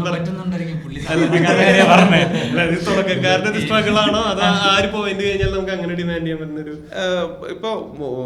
ഇപ്പൊ എന്നെ സംബന്ധിച്ചിടത്തോളം പറയുകയാണെങ്കിൽ അപ്പൊ അത് നമുക്ക് ഡിമാൻഡ് ചെയ്യാൻ പറ്റിയാൽ നല്ലതാണ് അങ്ങനെ ഒരു കാര്യം. കാരണം ഇതിന്റെ ഒരു ബേസ് എന്നുള്ളത് സ്ക്രീൻ പ്ലേ ആണല്ലോ. പക്ഷെ എന്നാൽ പോലും ഇതിന് എന്ത് സംഭവിക്കും എന്നുള്ളത് നമുക്ക് പറയാൻ പറ്റില്ല. ഇപ്പോൾ അങ്ങനെ പോകുമ്പോഴും അങ്ങനെ ഒരു ഇതിലേക്ക് സ്റ്റേജിലെത്താനാണ് ഇപ്പോൾ പ്രോഫിറ്റ് ഷെയറിന്റെ കാര്യമല്ല പറയുന്നത്. പക്ഷെ ആ ഒരു പേയ്മെന്റ് എന്നുള്ള ഒരു പേയ്മെന്റ് സ്ട്രക്ചറിലേക്ക് എത്തിക്കഴിഞ്ഞാൽ നല്ലതാണെന്നുള്ളതാണ് വിചാരിക്കുന്നത്. ഇതിൽ ഈ പറഞ്ഞ പോലെ തുടക്കക്കാരാണെങ്കിൽ പേയ്മെന്റ് തന്നെ ചിലപ്പോൾ ഉണ്ടാവാൻ സാധ്യതയില്ല. അല്ല, ഇപ്പൊ അങ്ങനെ ഉള്ള പ്രശ്നങ്ങളൊന്നും ഇല്ല എന്റെ അറിവിൽ ഇല്ല. ഇപ്പം ആൾക്കാർ ഇങ്ങോട്ട് വിളിച്ചിട്ട് നമ്മൾ ഇങ്ങനൊരു ത്രെഡ് ഉണ്ട്. ആ ഒരു ഡിമാൻഡ് വരുന്ന സമയത്ത് സൽമാൻ ഖാന് വേണ്ടി ഒരു സിനിമ എഴുതൂ എന്ന് പറഞ്ഞ് വിളിക്കുകയാണ്. സൽമാൻ ഖാന് വേണ്ടി ഇങ്ങനെയാണ് കഥ എഴുതിക്കോ എന്ന് പറഞ്ഞ ബ്രോ എന്ത്, അതായത് ചിലപ്പോ അത് അതല്ല, ചിലത് ഇപ്പൊ നമുക്ക് നല്ല കഥയായിരിക്കും, നമുക്കത് റീപ്രൊഡ്യൂസ് ചെയ്യാൻ പറ്റിക്കൊള്ളുന്നില്ല.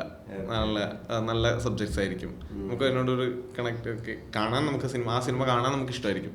പക്ഷെ നമുക്കത് അതിന്റെ ബാക്കി ആലോചിക്കാനോ അല്ലെങ്കിൽ എന്തെങ്കിലും ചിലത് കേൾക്കുമ്പോഴേ ഇത് കൊള്ളാലോ അങ്ങനെ. ഞാനിപ്പോൾ വർക്ക് ചെയ്തുകൊണ്ടിരിക്കുന്ന ഒരു സബ്ജക്റ്റ് ഉണ്ട്, അതൊരു ഡയറക്ടേഴ്സ് പറഞ്ഞ ഒരു ഐഡിയ ആണ്. എനിക്കത് ഇഷ്ടപ്പെട്ടിട്ട് 2-3 വർഷം മുന്നേ ഇഷ്ടപ്പെട്ടിട്ട് അവർ കാഷ്വലി പറഞ്ഞ ഫ്രണ്ട്സാണ്. അപ്പോൾ ഞാൻ എനിക്കിത് ഇഷ്ടപ്പെട്ടു, ഞാൻ അത് എഴുതാം എന്ന് പറഞ്ഞ് പിന്നെ അവർ നമ്മളത് ഒരുമിച്ചിരുന്നിട്ട് അത് വർക്കൗട്ട് ചെയ്യുന്നുണ്ട്. പ്രൊജക്റ്റ് ഓൺ ആയിട്ടില്ല, പക്ഷെ നടക്കുന്നുണ്ട്. അപ്പോൾ ചില കഥകൾ അങ്ങനെ ഉണ്ട്, അങ്ങനെ സംഭവിക്കാം. നമ്മൾ ഈ കഥ ഇങ്ങനെ ഡെവലപ്പ് ചെയ്ത് വരുന്നു, നമ്മൾ ഈ കഥ സിനിമയായിട്ട് നമ്മളാണ് ആദ്യം കാണുന്നത്. ഇത്രയും കണ്ടു കഴിയുമ്പോൾ നമുക്ക് തോന്നില്ല ഇത് ഞാൻ സംവിധാനം ചെയ്താൽ പോരെ എന്നുള്ളത്. അത് ഏതൊരു പോയിന്റില് നമുക്ക് വേറൊരു ഡയറക്ടറുടെ കയ്യിലേക്ക് കൊടുക്കാൻ തോന്നുന്നുണ്ട്. ഞാൻ ഒരു സംവിധായകനായിട്ടല്ല ഒരു കഥകളെ സമീപിക്കാറ്. അല്ല, ഷോർട്ടായിട്ടൊന്നും ആലോചിക്കാറില്ല. കഥയായിട്ടാണ് എപ്പോഴും കഥ ആലോചിക്കുന്ന പോലെ തന്നെയാണ് സ്ക്രീൻ പ്ലേ ആലോചിക്കാറ്. അപ്പോൾ അത് നന്നായിട്ട് സംവിധാനം ചെയ്യാൻ അറിയുന്ന ആളുകൾ ഇവിടെ ഉള്ളപ്പോൾ നമ്മൾ അത് സംവിധാനം ചെയ്ത് കൊളാക്കണ്ടെന്നാണ് ഞാൻ ആലോചിക്കുക. വിദൂരത്തിൽ പോലും ഒരു സംവിധായകനാവണമെന്നുള്ള അങ്ങനെ സംവിധാനമാണെന്നൊരു ആഗ്രഹം തോന്നിയിട്ടില്ല, അതുവരെയും തോന്നിയിട്ടില്ല. നമ്മളിത് ആദ്യം എഴുതുമ്പോൾ നമ്മുടെ മനസ്സിലാണ് ഈ സിനിമ ആദ്യം വരുന്നത്. ഈ സാധനം സ്ക്രീനിൽ കാണുമ്പോൾ ഇത് നമുക്കുള്ള ഇതിന്റെ ഏറ്റവും ഡിഫറൻസ് അറിയുന്നത്. ഞാൻ ഉദ്ദേശിച്ചത് ഇങ്ങനല്ല, അല്ലെങ്കിൽ അങ്ങനെ അതിലും നന്നായി ഇത് നമ്മുടെ മനസ്സിൽ കണ്ടൊരു സാധനം പിന്നെ സ്ക്രീനിൽ കാണാൻ പറ്റുന്നത് എഴുത്തുകാർക്ക് കിട്ടുന്നൊരു. പക്ഷെ എടുക്കുമ്പോഴൊക്കെ നമുക്ക് ഉണ്ടാവും, കൂടുതലും അത് വിചാരിച്ച പോലൊക്കെ തന്നെ വരാറുണ്ട്. വിചാരിച്ചതിനേക്കാൾ മുകളിലേക്ക് വരും. അത് ഇഷ്ടം പോലെ സിറ്റുവേഷൻസിൽ വിചാരിച്ചതിന് മുകളിലൊക്കെ വരും. നമുക്ക് അത് ആ പെർഫോമൻസ് കണ്ടിട്ട് നമുക്ക് ചെറിയ ചെറിയ കുഞ്ഞു കാര്യങ്ങളൊക്കെ കണ്ടിട്ട് നമുക്ക് ചിരിയും വരും.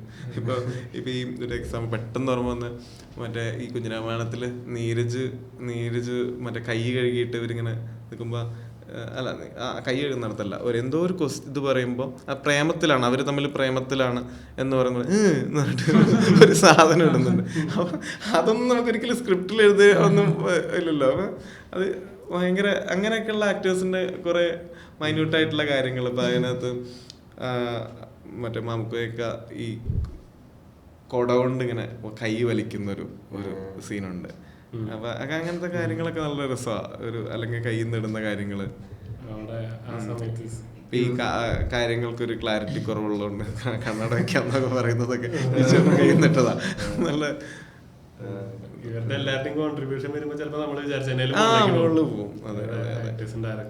അതെ, അതിനുള്ളൊരു സ്പേസ് ഒരുക്കി കൊടുത്ത് അതിനുള്ളൊരു ഫ്രീഡം ഒക്കെ കൊടുത്തു കഴിഞ്ഞാൽ നല്ല പെർഫോമൻസും എല്ലാവരുടെ അടുത്തും നല്ല കോൺട്രിബ്യൂഷൻസ് ഒക്കെ വരുമ്പോ സ്ക്രീനിൽ കാണാനും രസമായിരിക്കും. ഈ ബ്രോയിന് ഇപ്പൊ കുറെ ഐഡിയാസ് വരുമല്ലോ. ഇപ്പൊ നേരത്തെ തന്നെ ബ്രോ പറഞ്ഞൊരു കാര്യമാണ്, ഒരു സാധനം 8ാമത്തെ ഡ്രാഫ്റ്റ് വരെ പോയി മടക്കി വെച്ചു എന്നുള്ളത്. അപ്പം ഈ ബ്രോയിന്റെ ഒരു കാരണം ബ്രോ എന്ന് പറഞ്ഞാൽ സക്സസ് റേറ്റ് കൂടുതലാണ് ബ്രോയിന്റെ. അപ്പൊ ബ്രോയിന്റെ ജഡ്ജ്മെന്റ് ബെറ്റർ ആണ് അല്ലെ? നല്ല ഐഡിയ മോശം ഐഡിയ എന്നുള്ള. അപ്പം പോഡ്കാസ്റ്റ് വന്ന് വിളിച്ച്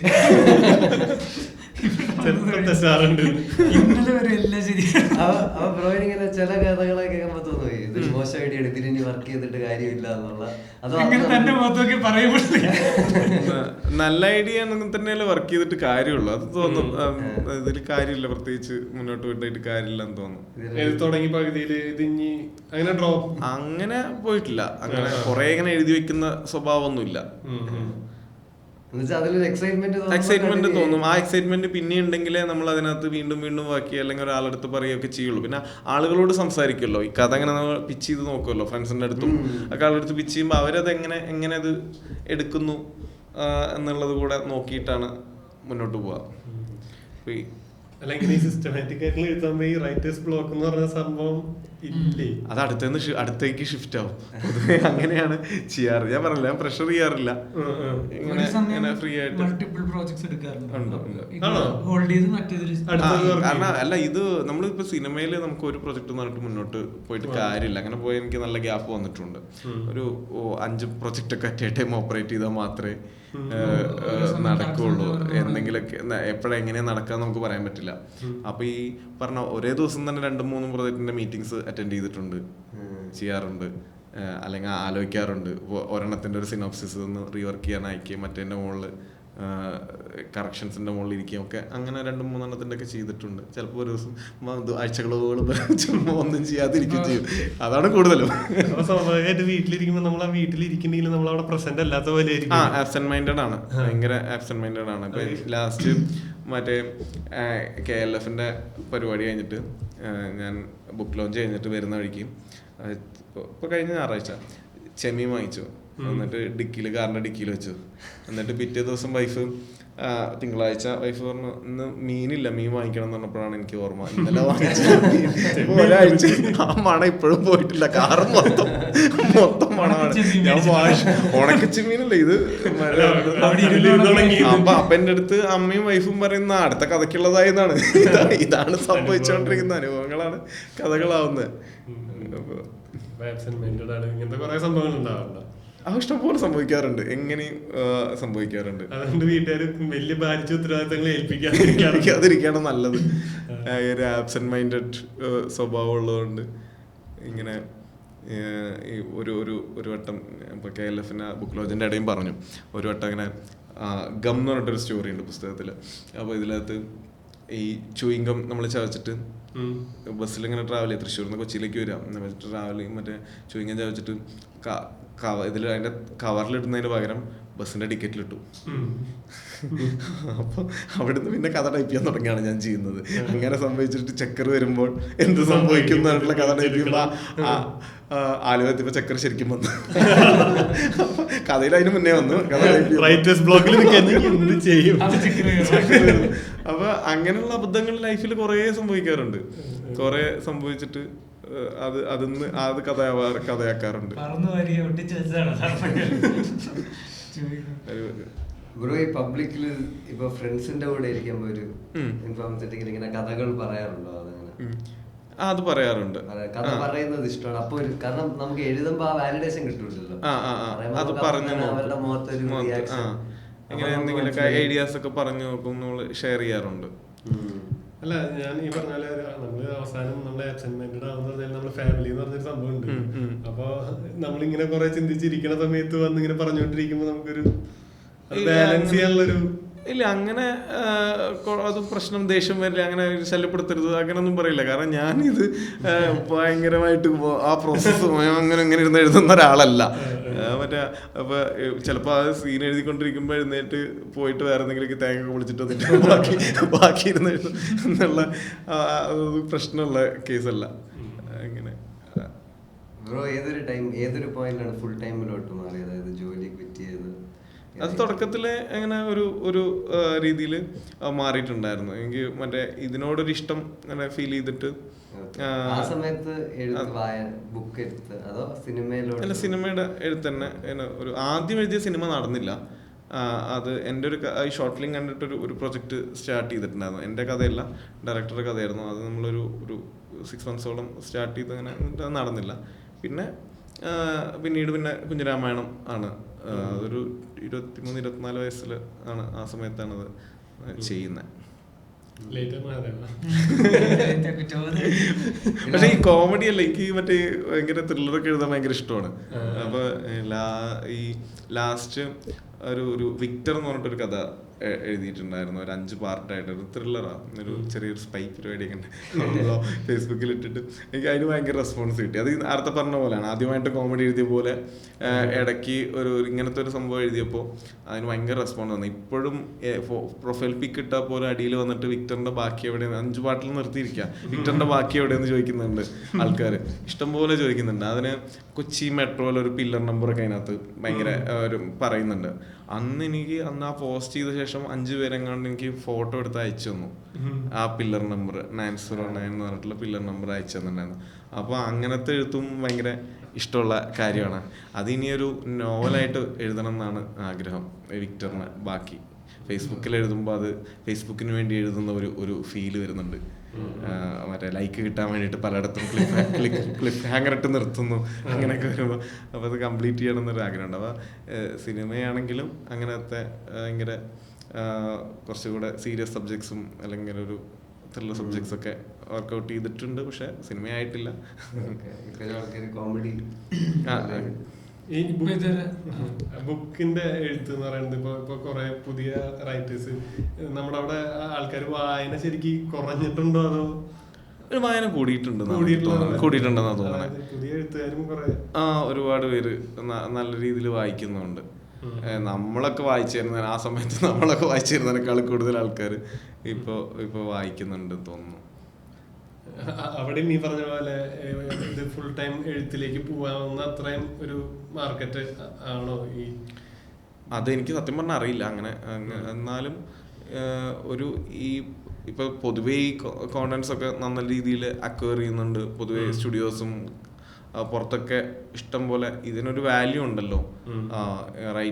റൈറ്റിങ്ങിനൊരു വാല്യൂ ഉണ്ട്. പിന്നെ അവിടെയൊക്കെ പുറത്തൊക്കെ ഒരു റൈറ്റേഴ്സ് റൂം അല്ലെങ്കിൽ എപ്പിസോഡിക്കൽ റൈറ്റേഴ്സ് അങ്ങനെയൊക്കെ ആയിട്ട് ഇഷ്ടംപോലെ സ്ക്രിപ്റ്റുകൾ ഉണ്ടാക്കി വെക്കുന്നുണ്ട്. അപ്പോൾ റൈറ്റേഴ്സിന് എപ്പോഴും ഒരു ഡിമാൻഡ് ഉണ്ട് എന്ന് തന്നെയാണ് കരുതുന്നത്. പൊതുവെ മാർക്കറ്റ് അങ്ങനെയാണ്. കാരണം ഇതിൻ്റെ ഒരു ബേസ്, എല്ലാത്തിൻ്റെ ഒരു ബേസ് സ്റ്റോറിയാണല്ലോ, ഫ്രഷ് ആയിട്ടുള്ള തോട്ട്സ് ആണല്ലോ. അത് ആര് കൊണ്ടുവരുന്നു എന്നുള്ളതൊരു വിലപിടിപ്പുള്ളൊരു കാര്യം തന്നെയാണ്. ഈ ഏതേലും സിനിമ കാണുമ്പോൾ തന്നെ നമുക്ക് ഇങ്ങനത്തെ ഒരു സിനിമ ചെയ്യണം പറഞ്ഞില്ല, ത്രില്ലർ ചെയ്യണം, അങ്ങനെ ഒരു ചെയ്യണം എന്ന് ഭയങ്കര ആഗ്രഹമുള്ള ഒരു ജോണറോ അല്ലെങ്കിൽ ഒരു സ്റ്റോറി ഒരു സബ്ജക്റ്റ് ഉണ്ട്. ഒരു 4 വർഷം മുമ്പ് കോഴിക്കോട് ട്രെയിനിൽ പോകുമ്പോൾ കണ്ടിട്ടുള്ള ഒരു സബ്ജക്റ്റാണ്, ത്രില്ലറാണ്. അപ്പോൾ ഈ യാത്രയിൽ 1 മണിക്കൂറിൽ ഞാൻ കുറേ പോയിന്റ്സ് നോട്ട് ചെയ്തു. എന്നെ ഏറ്റവും എക്സൈറ്റ് ചെയ്യിപ്പിക്കുന്ന ഒരു കഥയാണ്. ഞാനത് ചുമ്മാ ഇടയ്ക്കിടയ്ക്ക് ഇങ്ങനെ ആൾക്കാരോട് പറയും, അവർ കേട്ടിട്ട് ഇത് കൊള്ളാലോ എന്ന് പറയും. അപ്പോൾ അതിലെനിക്ക് കിക്കുണ്ട്. അതാണ് ഇപ്പോൾ അത് നല്ല കഥയാണ്. പക്ഷെ അത് എഴുതണം എന്നുണ്ടെങ്കിൽ അതിന് കുറച്ച് റിസർച്ചിൻ്റെ ആവശ്യമുണ്ട്. ഭയങ്കര ആരും അങ്ങനെ കണ്ടിട്ടില്ലാത്തൊരു സബ്ജക്റ്റാണ്. എനിക്ക് ക്ലൈമാക്സ് പറയുമ്പോഴെനിക്കും ഒരു ഭയങ്കര രസത്തിലാണ് ഞാനതിനെ പറയുക. അപ്പോൾ കുറേ ആയി പറച്ചിൽ മാത്രം നടക്കുന്നുള്ളൂ, ഞാനിപ്പോഴും അത് എഴുതി തുടങ്ങിയിട്ടില്ല അങ്ങനെ. അപ്പോൾ അതാണ് എന്നെ സംബന്ധിച്ചിടത്തോളം ഏറ്റവും എക്സൈറ്റിംഗ് ആയിട്ടുള്ളൊരു കാര്യം. ബ്രോ ഈ കഥ പറയുന്നു പറഞ്ഞു, അപ്പം അങ്ങനെ നമ്മളിത് ഈ കഥ പറയുമ്പോൾ ബ്രോയുടെ കഥയിൽ ഹ്യൂമറൊക്കെ ഉള്ളപ്പോൾ ബ്രോ അതുപോലെ ഇങ്ങനെ വർക്കായി അപ്പൊ അടുത്ത ക്രൗഡിലോട്ട് പോകുമ്പോൾ, കാരണം പല ക്രൗഡിൽ പോയി ഒരു കഥ പറയുമായിരിക്കും ഈ ത്രില്ലർ കഥ തന്നെ, അപ്പൊ അങ്ങനെ മാറ്റാറുണ്ടോ? അതായത് അല്ല, ഞാൻ പൊതുവെ അങ്ങനെ കഥ പറച്ചിൽ എനിക്ക് നിങ്ങളുടെ അത്രയും കഴിവൊന്നുമില്ല. അങ്ങനെ കഥ പറഞ്ഞ് ഫലിപ്പിക്കാൻ അറിയില്ല. ഇപ്പോൾ പിന്നെയും ബെറ്ററായിട്ട് എഴുതാകുമ്പോഴാണ് എന്തെങ്കിലുമൊക്കെ ഐഡിയാസ് ഒക്കെ വരും. അങ്ങനെ സ്പോണ്ടേനിയസ് ആയിട്ടുള്ള കാര്യങ്ങളൊന്നും വരില്ല. അപ്പം നമുക്ക് ഡെവലപ്പ് ചെയ്തിട്ടുള്ള കാര്യങ്ങൾ ചിലവരുണ്ടാവുമല്ലോ. അപ്പോൾ നമുക്ക് നറേറ്റ് ചെയ്യുമ്പോൾ കയ്യിലുള്ളതിനേക്കാൾ കൂടുതൽ കാര്യങ്ങൾ പറയാം, അഭിനയിച്ച് കാണിക്കുക, അങ്ങനെയുള്ള കാര്യങ്ങളൊന്നും എന്നെ കൊണ്ട് സാധിക്കില്ല.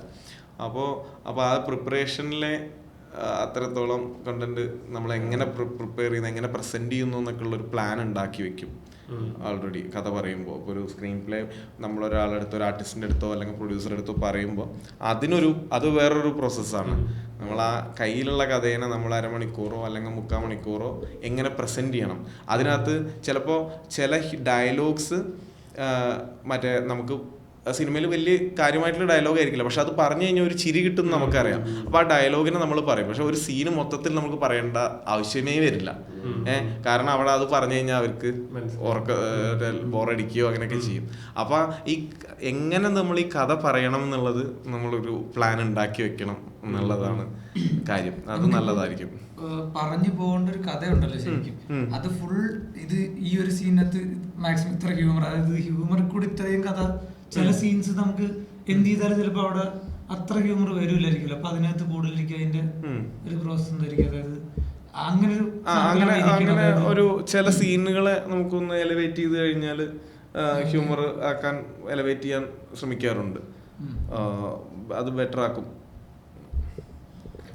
ഞാൻ ചോദിക്കുന്നത് ഒരു അങ്ങനെ ചോദിക്കണ ശരിയാണെങ്കിൽ കുഴപ്പമില്ലായിരിക്കും. എന്റെ ഉള്ളിൽ ആ ഒരു ഫാൻ വോയിസ് ആണ് കിടപ്പുണ്ട്, അതുകൊണ്ട് ഞാൻ വല്ലാണ്ട് പ്രശ്നമല്ല, ഞാൻ കുറച്ചുകൂടെ കൂളായിട്ട് സംസാരിച്ചാണ്. ഇത് ചോദിക്കണോ അങ്ങനെ? അല്ല, ഞാൻ വെറുതെ ചുമ്മാ തമാശക്ക് വെക്കണത്. അതൊരു നമ്മളിപ്പോൾ വർക്ക് ചെയ്യണ വെച്ചിട്ട് കമ്പാരിറ്റീവ്ലി നോക്കുവാണെങ്കിൽ ഏറ്റവും ഇപ്പം ചെയ്ത സിനിമകളിൽ ഏറ്റവും കുറച്ച് സമയം എടുത്ത് എഴുതിയ സിനിമയും ഒരുപാട് സമയം എടുത്ത് എഴുതിയ സിനിമ ഏതായിരിക്കും? അത് പേരിലൂരാണ്. പേരിലൂർ 15 ദിവസം കൊണ്ടാണ് മൊത്തം എഴുതിയത്.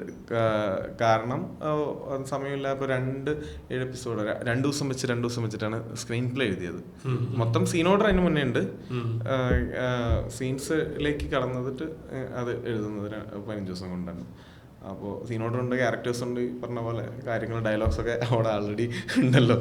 അപ്പോൾ അങ്ങനെ സമയമെടുത്ത് എഴുതിയും നമുക്ക് പറയാൻ പറ്റില്ല. അപ്പോൾ ഗുരുവായൂരിനെ സംബന്ധിച്ചിടത്തോളം ഒരു 7 കൊല്ലത്തോളം അതിൻ്റെ പുറകെ നടന്നിട്ടുണ്ട്. അത് ഒരു ഇനീഷ്യൽ തോട്ട് എന്ന കഥയുണ്ടായി നമ്മൾ പലയിടത്തായിട്ട് പറഞ്ഞ് പ്രൊജക്റ്റ് നടക്കാതെ വരുന്നു. അപ്പോൾ അത് എടുത്ത് എന്നുള്ളൊരു പ്രോസസ്സ് വളരെ എളുപ്പം കഴിയും. പക്ഷെ ഇങ്ങനെ ഒരു പ്രൊജക്റ്റ് ആക്കുക എന്നുള്ള ഒരു പ്രോസസ്സ് ഭയങ്കര കൂടുതലാണ്. കുറെ ആൾക്കാരുടെ അടുത്ത് പറയുമ്പോൾ നമുക്കൊരു അതെ അതാണ് ഞാൻ പറഞ്ഞ ക്യാമൻ സോമം വേണം എന്നാലേ ഉള്ളൂ. എൻ്റെ ഒരു പേജ് അല്ല, നമുക്കിപ്പോ ഇത്രയും സ്ഥലത്തുനിന്ന് റിജക്ഷൻ കിട്ടിക്കഴിഞ്ഞാൽ നമുക്ക് തന്നെ ഒരു സംശയം തോന്നില്ല. എന്തോ അതിലൊരു പ്രതീക്ഷ ഉണ്ടായിരുന്നു. ആ ഒരു പേജ് തന്നെ ഉണ്ട്, അത് പോയിട്ടുള്ള റൂട്ട്, ഒരു പേജ് 2 പേജ് ഇങ്ങനെ പറഞ്ഞ ആർട്ടിസ്റ്റുകളുടെ അടുത്ത്, ആൾക്കാരുടെ അടുത്ത് പറഞ്ഞിട്ടുള്ള 2 പേജ് ഉണ്ട്. അപ്പോ ഈ പറഞ്ഞ ആ ഒരു സമയം നമുക്ക് പറയാൻ പറ്റില്ല. പല സമയങ്ങളിലായിട്ട് എന്നെ സംബന്ധിച്ചിടത്തോളം അപ്പോൾ നമുക്ക് നേരത്തെ പറഞ്ഞ പോലെ ഒരു പ്രൊജക്റ്റ് ചെയ്യുന്നു,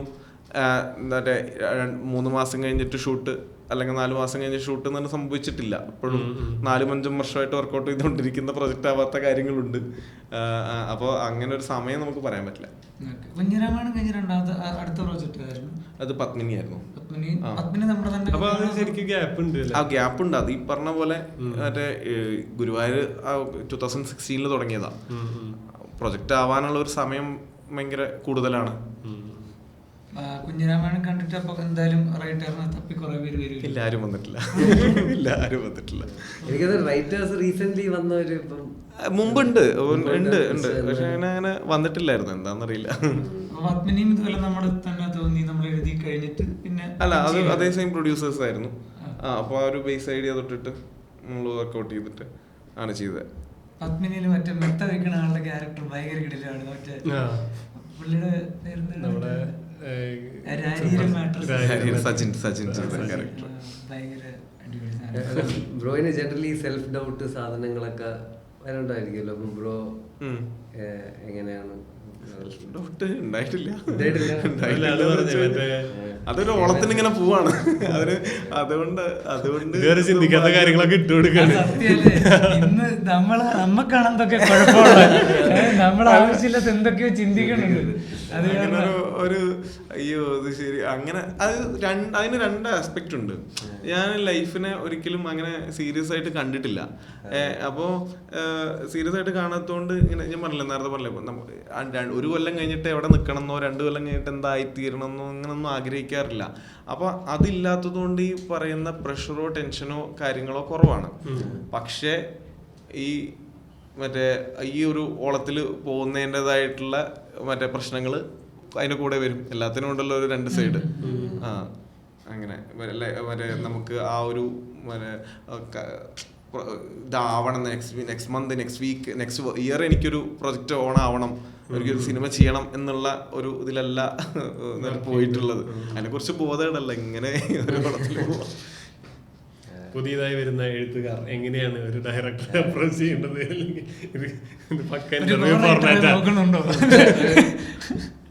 ഒരാൾക്ക് ഇതൊരു ഫുൾ ടൈം ചെയ്യണം എന്നുണ്ടെങ്കിൽ എന്തായിരിക്കും ബ്രോയിന്റെ അഡ്വൈസ്? അഡ്വൈസ് എന്താണെന്ന് വെച്ച് കഴിഞ്ഞാൽ മൾട്ടിപ്പിൾ പ്രൊജക്ട്സ് വർക്ക് ചെയ്യുക. പിന്നെ ഈ കൊമേഴ്ഷ്യൽ സിനിമകൾ മറ്റേ എപ്പോഴും ഒരു ഇൻഡസ്ട്രിക്കാണെങ്കിലും ഒരു ആർട്ടിസ്റ്റിനാണെങ്കിലും എല്ലാവർക്കും അവരും നോക്കിയിരിക്കുന്ന പ്രൊഡക്ഷനെ സംബന്ധിച്ചിടത്തോളം നോക്കിയിരിക്കുന്ന കാര്യമാണ്. അപ്പോൾ നല്ല ഫ്രഷ് ആയിട്ടുള്ള സബ്ജക്ട്സ് നല്ല രീതിയിൽ പ്രസന്റ് ചെയ്യുക. പിന്നെ നമ്മൾ എഴുതുന്നതെല്ലാം ഭയങ്കര കിടലനാണെന്ന് ഒരിക്കലും വിചാരിക്കരുത്. അത് മോശമായിരിക്കും. നല്ല അത് റീവർക്ക് ചെയ്യാൻ വേണ്ടിയിട്ടുള്ള അത് വേണം. വീണ്ടും റീവർക്ക് ചെയ്യാൻ പറ്റണം. പിന്നെന്താ, പിന്നെ കഥ രജിസ്റ്റർ ചെയ്യണം. ഞാൻ ഇതുവരെ ഒരു കഥ രജിസ്റ്റർ ചെയ്തു. ഇപ്പോഴാണ് റീസെന്റ് SWA രജിസ്ട്രേഷൻ എടുത്തു, സ്ക്രീൻ അസോസിയേഷൻ ബോംബെ. അതെന്താന്ന് വെച്ച് കഴിഞ്ഞാൽ നമ്മൾ ഈ പുറത്തെ സ്റ്റുഡിയോസിനൊക്കെ പിച്ച് ചെയ്യുന്ന സമയത്ത്, ബോംബെയിലേക്കുള്ള സ്റ്റുഡിയോസിനൊക്കെ പിച്ച് ചെയ്യുമ്പോൾ അവർ SWA രജിസ്ട്രേഷൻ മസ്റ്റായിട്ട് ചോദിക്കുന്നുണ്ട്. അങ്ങനെ എടുത്തത്. ഇതിന് മുന്നത്തെ ഒന്നും രജിസ്റ്റർ ഇല്ല. പിന്നെ ഞാൻ പിന്നെ അങ്ങനെ എൻ്റെ കഥകൾ ഒരുപാട് മോഷണം പോയിട്ടുണ്ട്. അതായത് എങ്ങനെയെന്ന് വെച്ചാൽ സിനിമയല്ല കേട്ടോ, തമ്മനയിലായിട്ട് ഇത് വരുമോ, എൻ്റെ കഥകൾ ഒരുപാട് മോഷണം പോയിട്ടുണ്ട്. ഇതാണ് പ്രശ്നം ഇതിൻ്റെ. അങ്ങോട്ട് ഇട്ടെന്ന് അതെങ്ങനെയാന്ന് വെച്ചാൽ ബ്ലോഗിലിടുന്ന കഥകൾ വാട്സപ്പ് ഫോർവേഡായിട്ട് ഇഷ്ടം പോലെ വരുന്നുണ്ട്. അത് എഴുതിയത് ഞാനാണെന്ന് പോലും ആർക്കും അറിയുന്നുണ്ടാവില്ല, മനസ്സിലുണ്ടാവില്ല. ചിലർ സ്വന്തം പേരിൽ കഥകൾ പണ്ട് കാലത്ത്, ഇപ്പം അത് കുറവാ.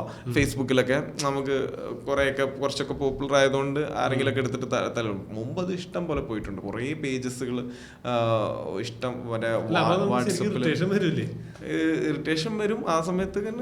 പിന്നെ അതിന്ന് വരുന്ന ഒരു ഓഡിയൻസ് എങ്ങനെയെങ്കിലൊക്കെ തപ്പിപ്പിടിച്ച് വരും ഈ കഥ.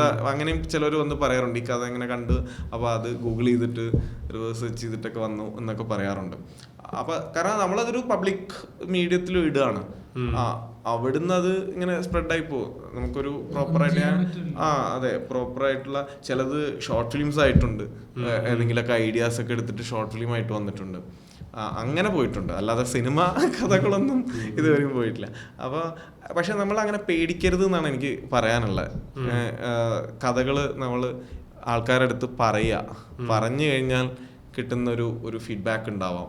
അത് നമുക്ക് ഹെൽപ്പ് ചെയ്യും. ചിലപ്പോൾ അയാൾ നമ്മൾ പോലും ഉദ്ദേശിക്കാത്ത എന്തെങ്കിലും ഒരു ഐഡിയ ചിലപ്പോൾ തിരിച്ച് ഇങ്ങോട്ട് പറയും. നമ്മളത് ഉള്ളിൽ കൊണ്ടുവച്ച് നടക്കാതെ അത് പറയുന്നേ വേണം എന്നുള്ളതാണ് ഒരു അഡ്വൈസ്. റീസെന്റ് ഒരു ബുക്ക് എഴുതിയില്ല, കുളിർ. അപ്പം അതിന്റെ പ്രോസസ് എന്തായിരുന്നു, അതിന്റെ ജേർണി എന്താണ്, ആ ബുക്കിന്? അല്ല, ആ ബുക്ക് ഈ പറഞ്ഞ പോലെ FBയിൽ ഇട്ടിട്ടുള്ള കുഞ്ഞു കഥകളാണ്. 2 രീതിയിൽ കഥകൾ എഴുതാറുണ്ട്. ഒരു 2 പേജൊക്കെ വരുന്ന കഥകളും പിന്നെ കുറച്ച് ലെങ്തി ഷോർട്ട് സ്റ്റോറീസും ഉണ്ട്. അപ്പോൾ കുഞ്ഞു കഥകളുടെ ഒരു കളക്ഷനാണ്. 49 കഥകൾ. അതിൽ +2 കാലം തൊട്ടിട്ട് ഇപ്പം റീസെൻ്റ്ലി കുറച്ച് ദിവസം മുന്നേ സംഭവിച്ചവരെയുള്ള കഥകൾ കൂടുതലും എല്ലാം 90% 95% ഹ്യൂമർ കഥകൾ തന്നെയാണ്. നമുക്കൊക്കെ റിലേറ്റ് ചെയ്യാൻ പറ്റുന്ന. അതിനകത്ത് കുഞ്ഞിരാമായണത്തിന് ലൊക്കേഷൻ കാണാൻ മുമ്പ് ഉണ്ടായിട്ടുള്ള ഒരു ഇൻസിഡൻ്റ് ഉണ്ട്. പിന്നെ ഓരോ കുഞ്ഞ് കോളേജിലുണ്ടായിട്ടുള്ള 2-3 ബിടെക് പ്രൊജക്ട് ചെയ്തിട്ട് 2 കുടുംബങ്ങൾ ഒന്നിപ്പിച്ചൊരു കഥയുണ്ട്. അത് ആരും ചെയ്യാത്ത, ലോകത്ത് ആരും ചെയ്യാത്ത ഒരു കാര്യം ഞങ്ങളുടെ ബാച്ചിലൊരു ടീം ചെയ്തിട്ടുണ്ട്. അപ്പോൾ ഈ വൈവേല കാര്യങ്ങളുണ്ട്.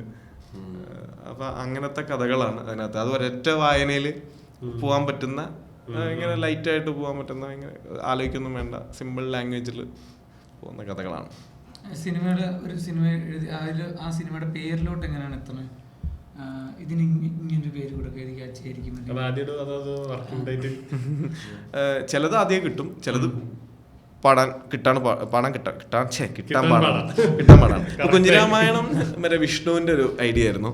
കുഞ്ഞിരാമന്റെ കഥ എന്നുള്ളത് വിഷ്ണു സജസ്റ്റ് ചെയ്യുന്ന ഒരു പേരായിരുന്നു കുഞ്ഞിരാമായണം. കുഞ്ഞിരാമായണത്തിന്റെ ബേസ് ത്രെഡ് സാൽസമുക്കായിരുന്നു അല്ലേ ഫസ്റ്റ് ഐഡിയ? അപ്പൊ അതിനകത്തൊരു 5 കഥകൾ കണക്ട് ചെയ്യാം എന്നുള്ള ഒരു ഐഡിയ ആയിരുന്നു ഉണ്ടായിരുന്നത്. എന്നിട്ട് ആ ഒരു 5 കഥകൾ വെച്ചിട്ട് തന്നെയാണ് ഇത് പിടിച്ചിരിക്കുന്നത്. സാൽസമുക്കാണ് അതിനകത്ത് മെയിൻ ആയിട്ടുള്ള ഒരു സബ്ജക്റ്റ്. അത് ഓഡിയൻസിന് കണക്ട് ആയിട്ടുള്ളത് അത് തന്നെയല്ലേ. അല്ല, റീൽസ് ഓടിക്കാനുള്ള കണ്ടന്റ് എടുക്കുക. ഒരു പടത്തിന് ഏതെങ്കിലും ഇപ്പോൾ നമ്മുടെ കേൾക്കുന്ന പേരല്ലാതെ അതിന് മുന്നേ ഇട്ട പേര് വേറെ ഉണ്ടോ? അങ്ങനെ മാറ്റി ഇപ്പോൾ ഈ കുഞ്ഞിരാമായണത്തിന് വേറൊരു പേരായിരുന്നു ആദ്യം ഇട്ടായിരുന്നത്. എന്നിട്ട് പിന്നെ ലാസ്റ്റ് ആണ് ഇതിലേക്ക് വന്നത്. ഞാൻ ആ പേര് പറയുന്നു. അല്ലല്ലേ, അതെ, ഇത് മറ്റേ ശാപമുള്ള പടത്തിന്റെ പേരല്ലേ? ഗുരുവരമ്പലനടയിൽ ആദ്യമേ ആ ഒരു പേരുണ്ടായിരുന്നു. ആ പാട്ടിൽ നിന്നാണല്ലോ നമുക്ക് ആ ഒരു പിന്നെ ഭയങ്കര ഫെമിലിയർ ആയിട്ടുള്ളൊരു പേരാണ്. Perilloor premier league ഉണ്ടാക്കിയെടുത്തതാണ്. അതിലെന്താന്ന് വെച്ചാൽ പീതാംബരൻ പ്രീമിയർ ലീഗ് എന്ന് പറഞ്ഞിട്ടൊരു കഥയുണ്ട്. അത് ആ സീരീസിൽ യൂസ് ചെയ്യാൻ വേണ്ടി വെച്ചിരുന്നു, പിന്നെ അത് യൂസ് ചെയ്തില്ല.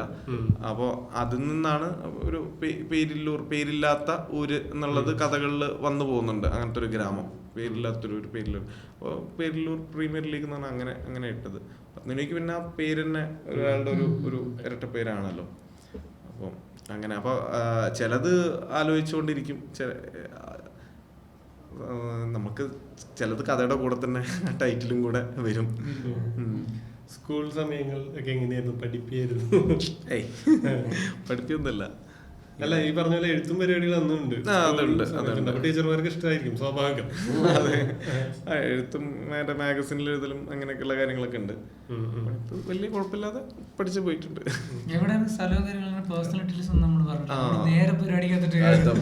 ഭയങ്കര അടിച്ചു കയറിയായിരുന്നു. ദീപക് മറ്റേ ഫ്രണ്ടാണെന്ന് സ്ഥാപിക്കാനുള്ള കഠിനമായ നമ്മുടെ റിവേഴ്സ് ഓർഡറുള്ള ക്ലൈമാക്സ് ചെയ്യുന്നതാണ്. സാധാരണ നമ്മളിവിടെ വന്ന് പരിചയപ്പെട്ട് എങ്ങനെയായിരുന്നു ബ്രോ ജേണി എന്നൊക്കെ, ഇത് മറ്റേ പകുതിക്കൊന്ന് ചോദിച്ചിട്ട് ഇതിനകത്തുനിന്ന് എങ്ങനെയാലും നമുക്ക് എന്ത് എടുക്കാൻ പറ്റും എത്ര രൂപ ഇല്ല. ഞാനൊക്കെ ഒരു ബോധമില്ലാത്ത വിചാരിച്ചിട്ടുണ്ടെങ്കിൽ നമ്മുടെ ഇത് കഷ്ടപ്പെട്ടിരുന്ന പൈസയും കിട്ടൂല. പിന്നെ അല്ല, കൊച്ചിലോട്ടുള്ള മെയിൻ പ്രശ്നം എന്ന് വെച്ചാൽ നമ്മൾ പടം കാണുമ്പോൾ ഇത് എഴുതിയതാരാന്നുള്ളതിനെ പറ്റി നമ്മൾ ഞാൻ ചിന്തിച്ചിട്ടില്ല. അതിനകത്ത് അങ്ങനെ ഒരു സംഭവം നമ്മൾ നോക്കുമ്പോൾ മറ്റേ ഉദയനാനന്ദാരൊക്കെ പോലെ നായകൻ ഡയറക്ടർ എന്നുള്ള സാധനമേ ഉള്ളൂ. ഇവർ രണ്ടുമാണ് ഇതിന്റെ മെയിൻ ഒരു ഘടകം എന്നുള്ളത്, അല്ലെ ഡയറക്ടറാണ് മെയിൻ എന്നുള്ള സാധനമാണ്. പക്ഷെ റൈറ്ററാണെന്നുള്ളത് സാധനം മനസ്സിലാക്കാൻ കുറച്ച് പ്രായം എടുത്തു. അങ്ങനെയാണ് ഞാൻ പറഞ്ഞത്. അതുകൊണ്ടാണ് ഞാൻ വെറുതെ ഇവിടെ നിന്ന് ആരോടും അങ്ങനെ ഫാനാണെന്നൊന്നും പറഞ്ഞിട്ടില്ല.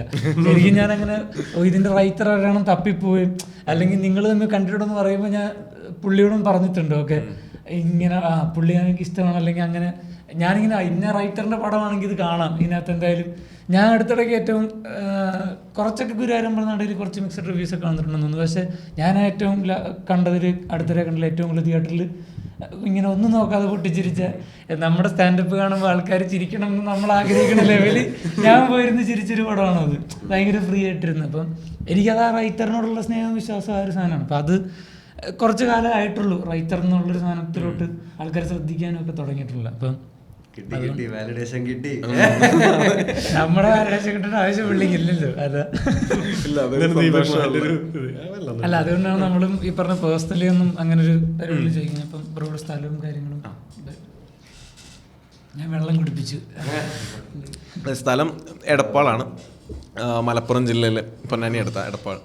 എടപ്പാളിന് കുറ്റിപ്പുറത്തിൻ്റെ നടുവിലാണ്. കുറ്റിപ്പുറത്തിൻ്റെ നടുവിലാണ്. പിന്നെ പഠിച്ചത് എഞ്ചിനീയറിംഗ് ആണ്. കുറ്റിപ്പുറം MS എഞ്ചിനീയറിംഗ് കോളേജിലാണ് പഠിച്ചത്. ഒക്കെ ആ ചുറ്റുവട്ടത്ത് തന്നെയായിരുന്നു. +2 ഒക്കെ വട്ടംകുളം എന്ന് പറഞ്ഞ സ്ഥലത്താണ്. പിന്നെ അച്ഛൻ മരിച്ചു, അമ്മയുണ്ട്, പിന്നെ വൈഫ്, മോൻ ഇപ്പോൾ pre-KG-യിലാണ്. അങ്ങനെ അതാണ് ഫാമിലി കാര്യങ്ങൾ. അപ്പോൾ കൂടുതലും നാട്ടിലാണ് ഉണ്ടാവുക. പ്രൊജക്ടിൻ്റെ ഭാഗമായിട്ട് കൊച്ചിയിൽ ഇങ്ങനെ ഉണ്ടാവും. കൊച്ചി അല്ല താവളം അവിടെയാണ്. ബാക്കി സിനിമാക്കാരെ പോലെ കൊച്ചിയിൽ വേറെ പരിപാടി അങ്ങനെ സ്ഥിരമായിട്ട് അങ്ങനെ സ്ഥലമൊന്നുമില്ല. നാട്ടിലാണ് ഉണ്ടാവുക കൂടുതലും. എന്തെങ്കിലുമൊക്കെ ചോദിക്കാം.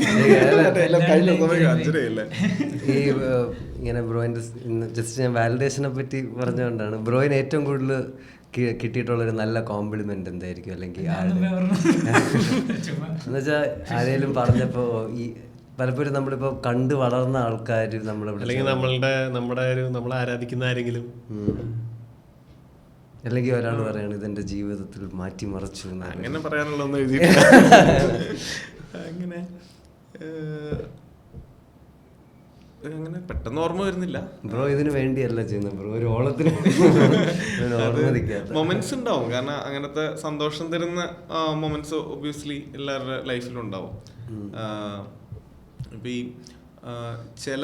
ചില കഥകളിലൊക്കെ ഡയലോഗ്സ് ഇങ്ങോട്ട് നമ്മളെ അടുത്ത് പറയുമ്പോൾ അതൊക്കെ ഒരു സന്തോഷമുള്ള കാര്യമാണ്. അത് വീണ്ടും വീണ്ടും റിപ്പീറ്റ് വാച്ച് ജനമായണമൊക്കെ ഭയങ്കരമായിട്ട് റിപ്പീറ്റ് വാച്ച് ഉണ്ട് എന്ന് പറയുമ്പോൾ, ഇപ്പം ഈ പറയുന്ന പേരില്ലൂരിലാണെങ്കിലും ക്യാരക്ടേഴ്സിനെ പറ്റിയിട്ടൊക്കെ ഒരുപാട് കാര്യങ്ങൾ പറയുന്ന ആൾക്കാർ പറയുമ്പോൾ, ഇനിയിപ്പോൾ ഈ പുസ്തകത്തിൻ്റെ റീസെൻ്റ്ലി അതിന് വേണ്ടിയിട്ട് ദൂരത്ത് വന്നിട്ടുള്ള ആൾക്കാരുണ്ടായിരുന്നു, പല സ്ഥലത്തു നിന്നായിട്ട് വന്നിട്ടുള്ള ആൾക്കാരുണ്ടായിരുന്നു. അപ്പോൾ അതൊരു ആ ഒരു സ്നേഹം നമുക്ക് വീണ്ടും എന്തെങ്കിലുമൊക്കെ എഴുതാനൊക്കെ തോന്നിപ്പിക്കും. വീട്ടിലാരാണ് ക്രിട്ടിക്? ആദ്യം ആരുടെ അടുത്താ പറയുന്നത്? ഭാര്യയുടെ അടുത്ത്? ഫ്രണ്ട്സിന്റെ അടുത്താണ് കൂടുതലും പറയാ. അങ്ങനെ അയച്ചു കൊടുക്കും. പിന്നെ ചിലപ്പോൾ ചില ഡ്രാഫ്റ്റ് ആവുന്നതിന് മുമ്പേ അയക്കും എന്തെങ്കിലും ഐഡിയ പുറത്ത്. അപ്പൊ അവരുടെ അടുത്ത് നിന്ന് ഒരു ഫീഡ്ബാക്ക് എടുക്കും. ഭയങ്കരമായിട്ട് പറയും, ഇത് സ്ഥിരം പോലെ ഉണ്ടല്ലോ, സ്ഥിരം പോലെ ആയിരിക്കും എല്ലാതും, സ്ഥിരം ഉണ്ടല്ലോ, അല്ലെങ്കിൽ ലാസ്റ്റിൽ കുറച്ചുകൂടെ ഒക്കെ പ്രതീക്ഷിച്ചിരുന്നു, അങ്ങനെ ഒന്ന് റീവർക്ക് ചെയ്യും. അങ്ങനെ ടൈപ്പ് ചെയ്യുന്നത് അപ്പൊ തന്നെ അയക്കും. ഇങ്ങനെ കീപ്പിലൊക്കെ ചില കഥകളൊക്കെ കുറെ നാള് ഉള്ള കഥകളായിരിക്കും. ചിലത് ഈസി ആയിട്ട് പെട്ടെന്ന് ഒറ്റ ട്രെയിൻ ജേണിയിലോ അല്ലെങ്കിൽ കാർ ജേണിയിലോ ഉണ്ടാക്കും. പിന്നെ ബൈക്കിൽ പോകുമ്പോൾ ബൈക്ക് ഭയങ്കര ഇഷ്ടമാണ്. അപ്പോൾ ബുള്ളറ്റിൽ ട്രാവൽ ചെയ്യുമ്പോൾ ഒക്കെ തന്നെ മൊത്തം കഥകൾ ഒരു സ്റ്റോറി ഉണ്ടാക്കിയിട്ടുണ്ട്. എന്നിട്ട് അത് എവിടെയെങ്കിലും നിർത്തിയിട്ട് ടൈപ്പ് ചെയ്ത് വെക്കും, മറന്നു പോകാതിരിക്കാൻ വേണ്ടിയിട്ട്. അതിൻ്റെ പോയിന്റ്സ് വെച്ചിട്ട് ടൈപ്പ് ചെയ്തിട്ട് റീസെൻ്റ്ലി ഒരു മൂന്നാർ ബേസ് ചെയ്തിട്ട് ഒരു കഥ ഉണ്ടായിരുന്നു, ചാഞ്ചാട്ടം മാനുട്ടി എന്ന് പറഞ്ഞിട്ട്. അപ്പോൾ പുള്ളിയുടെ ഒരു മൂന്നാർ ട്രിപ്പിനെ വെച്ചിട്ടാണ്. അപ്പോൾ ഞാനതുപോലെ ബൈക്കിൽ പോകുമ്പോഴാണ് അത് മൊത്തം ഉണ്ടാക്കുന്നത്. ഇവൻ അതിനകത്തെ ഡയലോഗ്സ് പോലും അങ്ങനെ ഉണ്ടാക്കി വന്നിട്ട് ചായ പിടിക്കാൻ വേണ്ടി ഒരു സ്ഥലത്ത് നിർത്തിയപ്പോൾ ടൈപ്പ് ചെയ്തു, പോയിന്റ്സ് ടൈപ്പ് ചെയ്തു. എന്നിട്ട് പിന്നീട് അതിനെ ഇരുന്ന് ഇതാക്കുക ചെയ്ത, സ്റ്റോറിയാക്കുക ചെയ്ത. അല്ല, അതിനു മുമ്പ് വന്നിട്ടുണ്ട് കോമഡി സീരീസ്, അക്കരെ കാഴ്ചകൾ എന്ന് പറഞ്ഞിട്ട് പണ്ട് ഒരു സീരീസ് മുമ്പ് വന്നിട്ടുണ്ട്. പിന്നെ ക്രൈം ഫയൽസും മാസ്റ്റർ പീസും ഒക്കെ ഉണ്ടായിരുന്നു ഹോട്ട്സ്റ്റാറിന്. മുമ്പാണെന്നാ തോന്നുന്നത്. മാസ്റ്റർ പീസ് മുമ്പാണ്. മാസ്റ്റർ പീസ് കോമഡി അല്ല, ഞാൻ ചോദിച്ചത് പേരിലോ പ്രീമിയറിലേക്ക് വേണമെങ്കിൽ കുറച്ചുകൂടി ടൈറ്റാക്കി ഒരു സിനിമ ആക്കിയിട്ട് അല്ല, അത് അങ്ങനെ ആലോചിച്ചിട്ടില്ലായിരുന്നു. അങ്ങനെ ഒരു ഐഡിയ വന്നപ്പോ സീരീസ് നോക്കുന്നുണ്ട് എന്നുള്ള വന്നപ്പോ ഈ കഥകളൊക്കെ കൂടെ കണക്ട് ചെയ്തിട്ട്, അതാ ഞാൻ നേരത്തെ പറഞ്ഞു. അപ്പൊ കഥയില്ല, മറ്റേ ഒരു മെയിൻ എലമെന്റ് നമുക്ക് റൺ ചെയ്യണല്ലോ അതിനകത്ത്. അങ്ങനെയാണ് ആ സുദിനത്തിലാണ് കണ്ടത്. ശബരി ഉണ്ടായിരുന്നു. ഒരു കഥയില്ലാത്ത രണ്ടുപേരൊക്കെ കണ്ടിട്ടാണ് കഥയിലേക്ക് വന്നത്. എനിക്കൊരു നല്ല ചോദ്യം. അപ്പൊ അങ്ങനെ സിനിമ എന്നുള്ള രീതിയിൽ ആലോചിച്ചിട്ടില്ല പേരിലൊരു സീരീസ് പക്ഷെ അവർ അപ്രോച്ച് ചെയ്ത ഒരു സീരീസ് വേണം എന്നുള്ളത്. അതെ അപ്രോച്ച് ചെയ്തിട്ടുണ്ടായിരുന്നു. അപ്പൊ കുറച്ചും കൂടെ എനിക്ക് തോന്നി ഒരു കുറെ കൂടെ ക്യാരക്ടേഴ്സും അവരുടെ ഒക്കെ ഒരു സ്റ്റോറി പറയാനും നമ്മൾ പുറകിൽ നിൽക്കുന്ന ആളുകളുടെ ഒക്കെ ഒരു കഥ പറയാനൊക്കെ സീരീസ് എന്നുള്ള ഒരു മീഡിയം ഭയങ്കര അടിപൊളിയാണെന്ന് തോന്നിയിട്ടുണ്ട്. അപ്പോൾ നമുക്കിപ്പോ ഈ പണ്ട് റൈറ്ററിന്റെ വർക്ക് കുറച്ചുകൂടെ ക്ലിയർ ആയിട്ട് വരുന്ന സീരീസിലാണ്. കുറച്ചുകൂടെ പൊതുവേ സീരീസിന്റെ ഒരു ഡയറക്ടർ എന്നുള്ളതിനേക്കാൾ കൂടുതൽ ക്രിയേറ്റർ ആണ് സീരീസുകളിൽ നമ്മൾ കണ്ടിട്ടുള്ള ഒരു കാര്യം. പല സീരീസും നമ്മൾ ഈ കാണുന്ന പല പുറത്തുനിന്നുള്ള സീരീസൊക്കെ എപ്പിസോഡിക്കൽ ഡയറക്ടർ വേറെ ആളും ഒരു ക്രിയേറ്റർ വേറെ ആയിട്ട് നിൽക്കുന്നുണ്ടാവാം. അപ്പോൾ അവിടെ ആ ഒരു റൈറ്റിങ്ങിനൊരു വാല്യൂ ഉണ്ടെന്ന് തോന്നുന്നുണ്ട് സീരീസിൽ. ബ്രോയിന് ഏറ്റവും ഇഷ്ടപ്പെട്ട സീരീസ് റെക്കമെൻഡേഷൻ ഏതാണ്? എനിക്ക് ഗെയിം ഓഫ് ത്രോൺസ് ഭയങ്കര ഇഷ്ടമാണ്. പിന്നെ മണി ഹീസ്റ്റ് ഇഷ്ടമാണ്. ഇപ്പോൾ റീസെൻ്റ്ലി 3 ബോഡി പ്രോബ്ലം ഭയങ്കര ഏറ്റവും ഇഷ്ടപ്പെട്ടു. ട്രൂ ഡിറ്റക്റ്റീവ് ഇഷ്ടമാണ്. സീരീസ് കാണുമ്പോൾ എന്താ വെച്ചാൽ ഒറ്റയടിക്കുന്ന കണ്ടുപോകും. അതുകൊണ്ട് സീരീസ് കാണല് മനഃപൂർവ്വം കുറവ്. ഒറ്റയടിക്കൊക്കെ സ്ക്വിഡ് ഗെയിം ഒക്കെ ഒറ്റ ദിവസം കൊണ്ട് രാവിലെ തൊട്ട് രാത്രി ഇരുന്ന് കാണുക ചെയ്ത്. മലയാളത്തിൽ ഏറ്റവും ഇഷ്ടമുള്ള റൈറ്റർ ആരാണ്? സിനിമയാണോ അതോ? സിനിമയില് ശ്രീനി സാർ ഇഷ്ടമാണ്. പിന്നെ ഈ പ്രിയദർശൻ ഇഷ്ടമാണ്. പിന്നെ ലോഹിതദാസ്, രഘുനാഥ് പാലേരി അവരുടെയൊക്കെ എഴുത്ത് ഇഷ്ടമാണ്. പിന്നെ ബുക്കിലേക്ക് വരുമ്പോൾ പത്മരാജൻ്റെ സിനിമയായിട്ടും തിരക്കഥകളും ഇഷ്ടമാണ്. ഉണ്ണിയാർ, ഇന്ദുഗോപൻ, പിന്നെ ബെന്യാമിൻ, ടി ഡി രാമകൃഷ്ണൻ. കൂടുതലും മലയാളമാണ്. ഞാൻ പറഞ്ഞ പോലെ മലയാളമാണ്.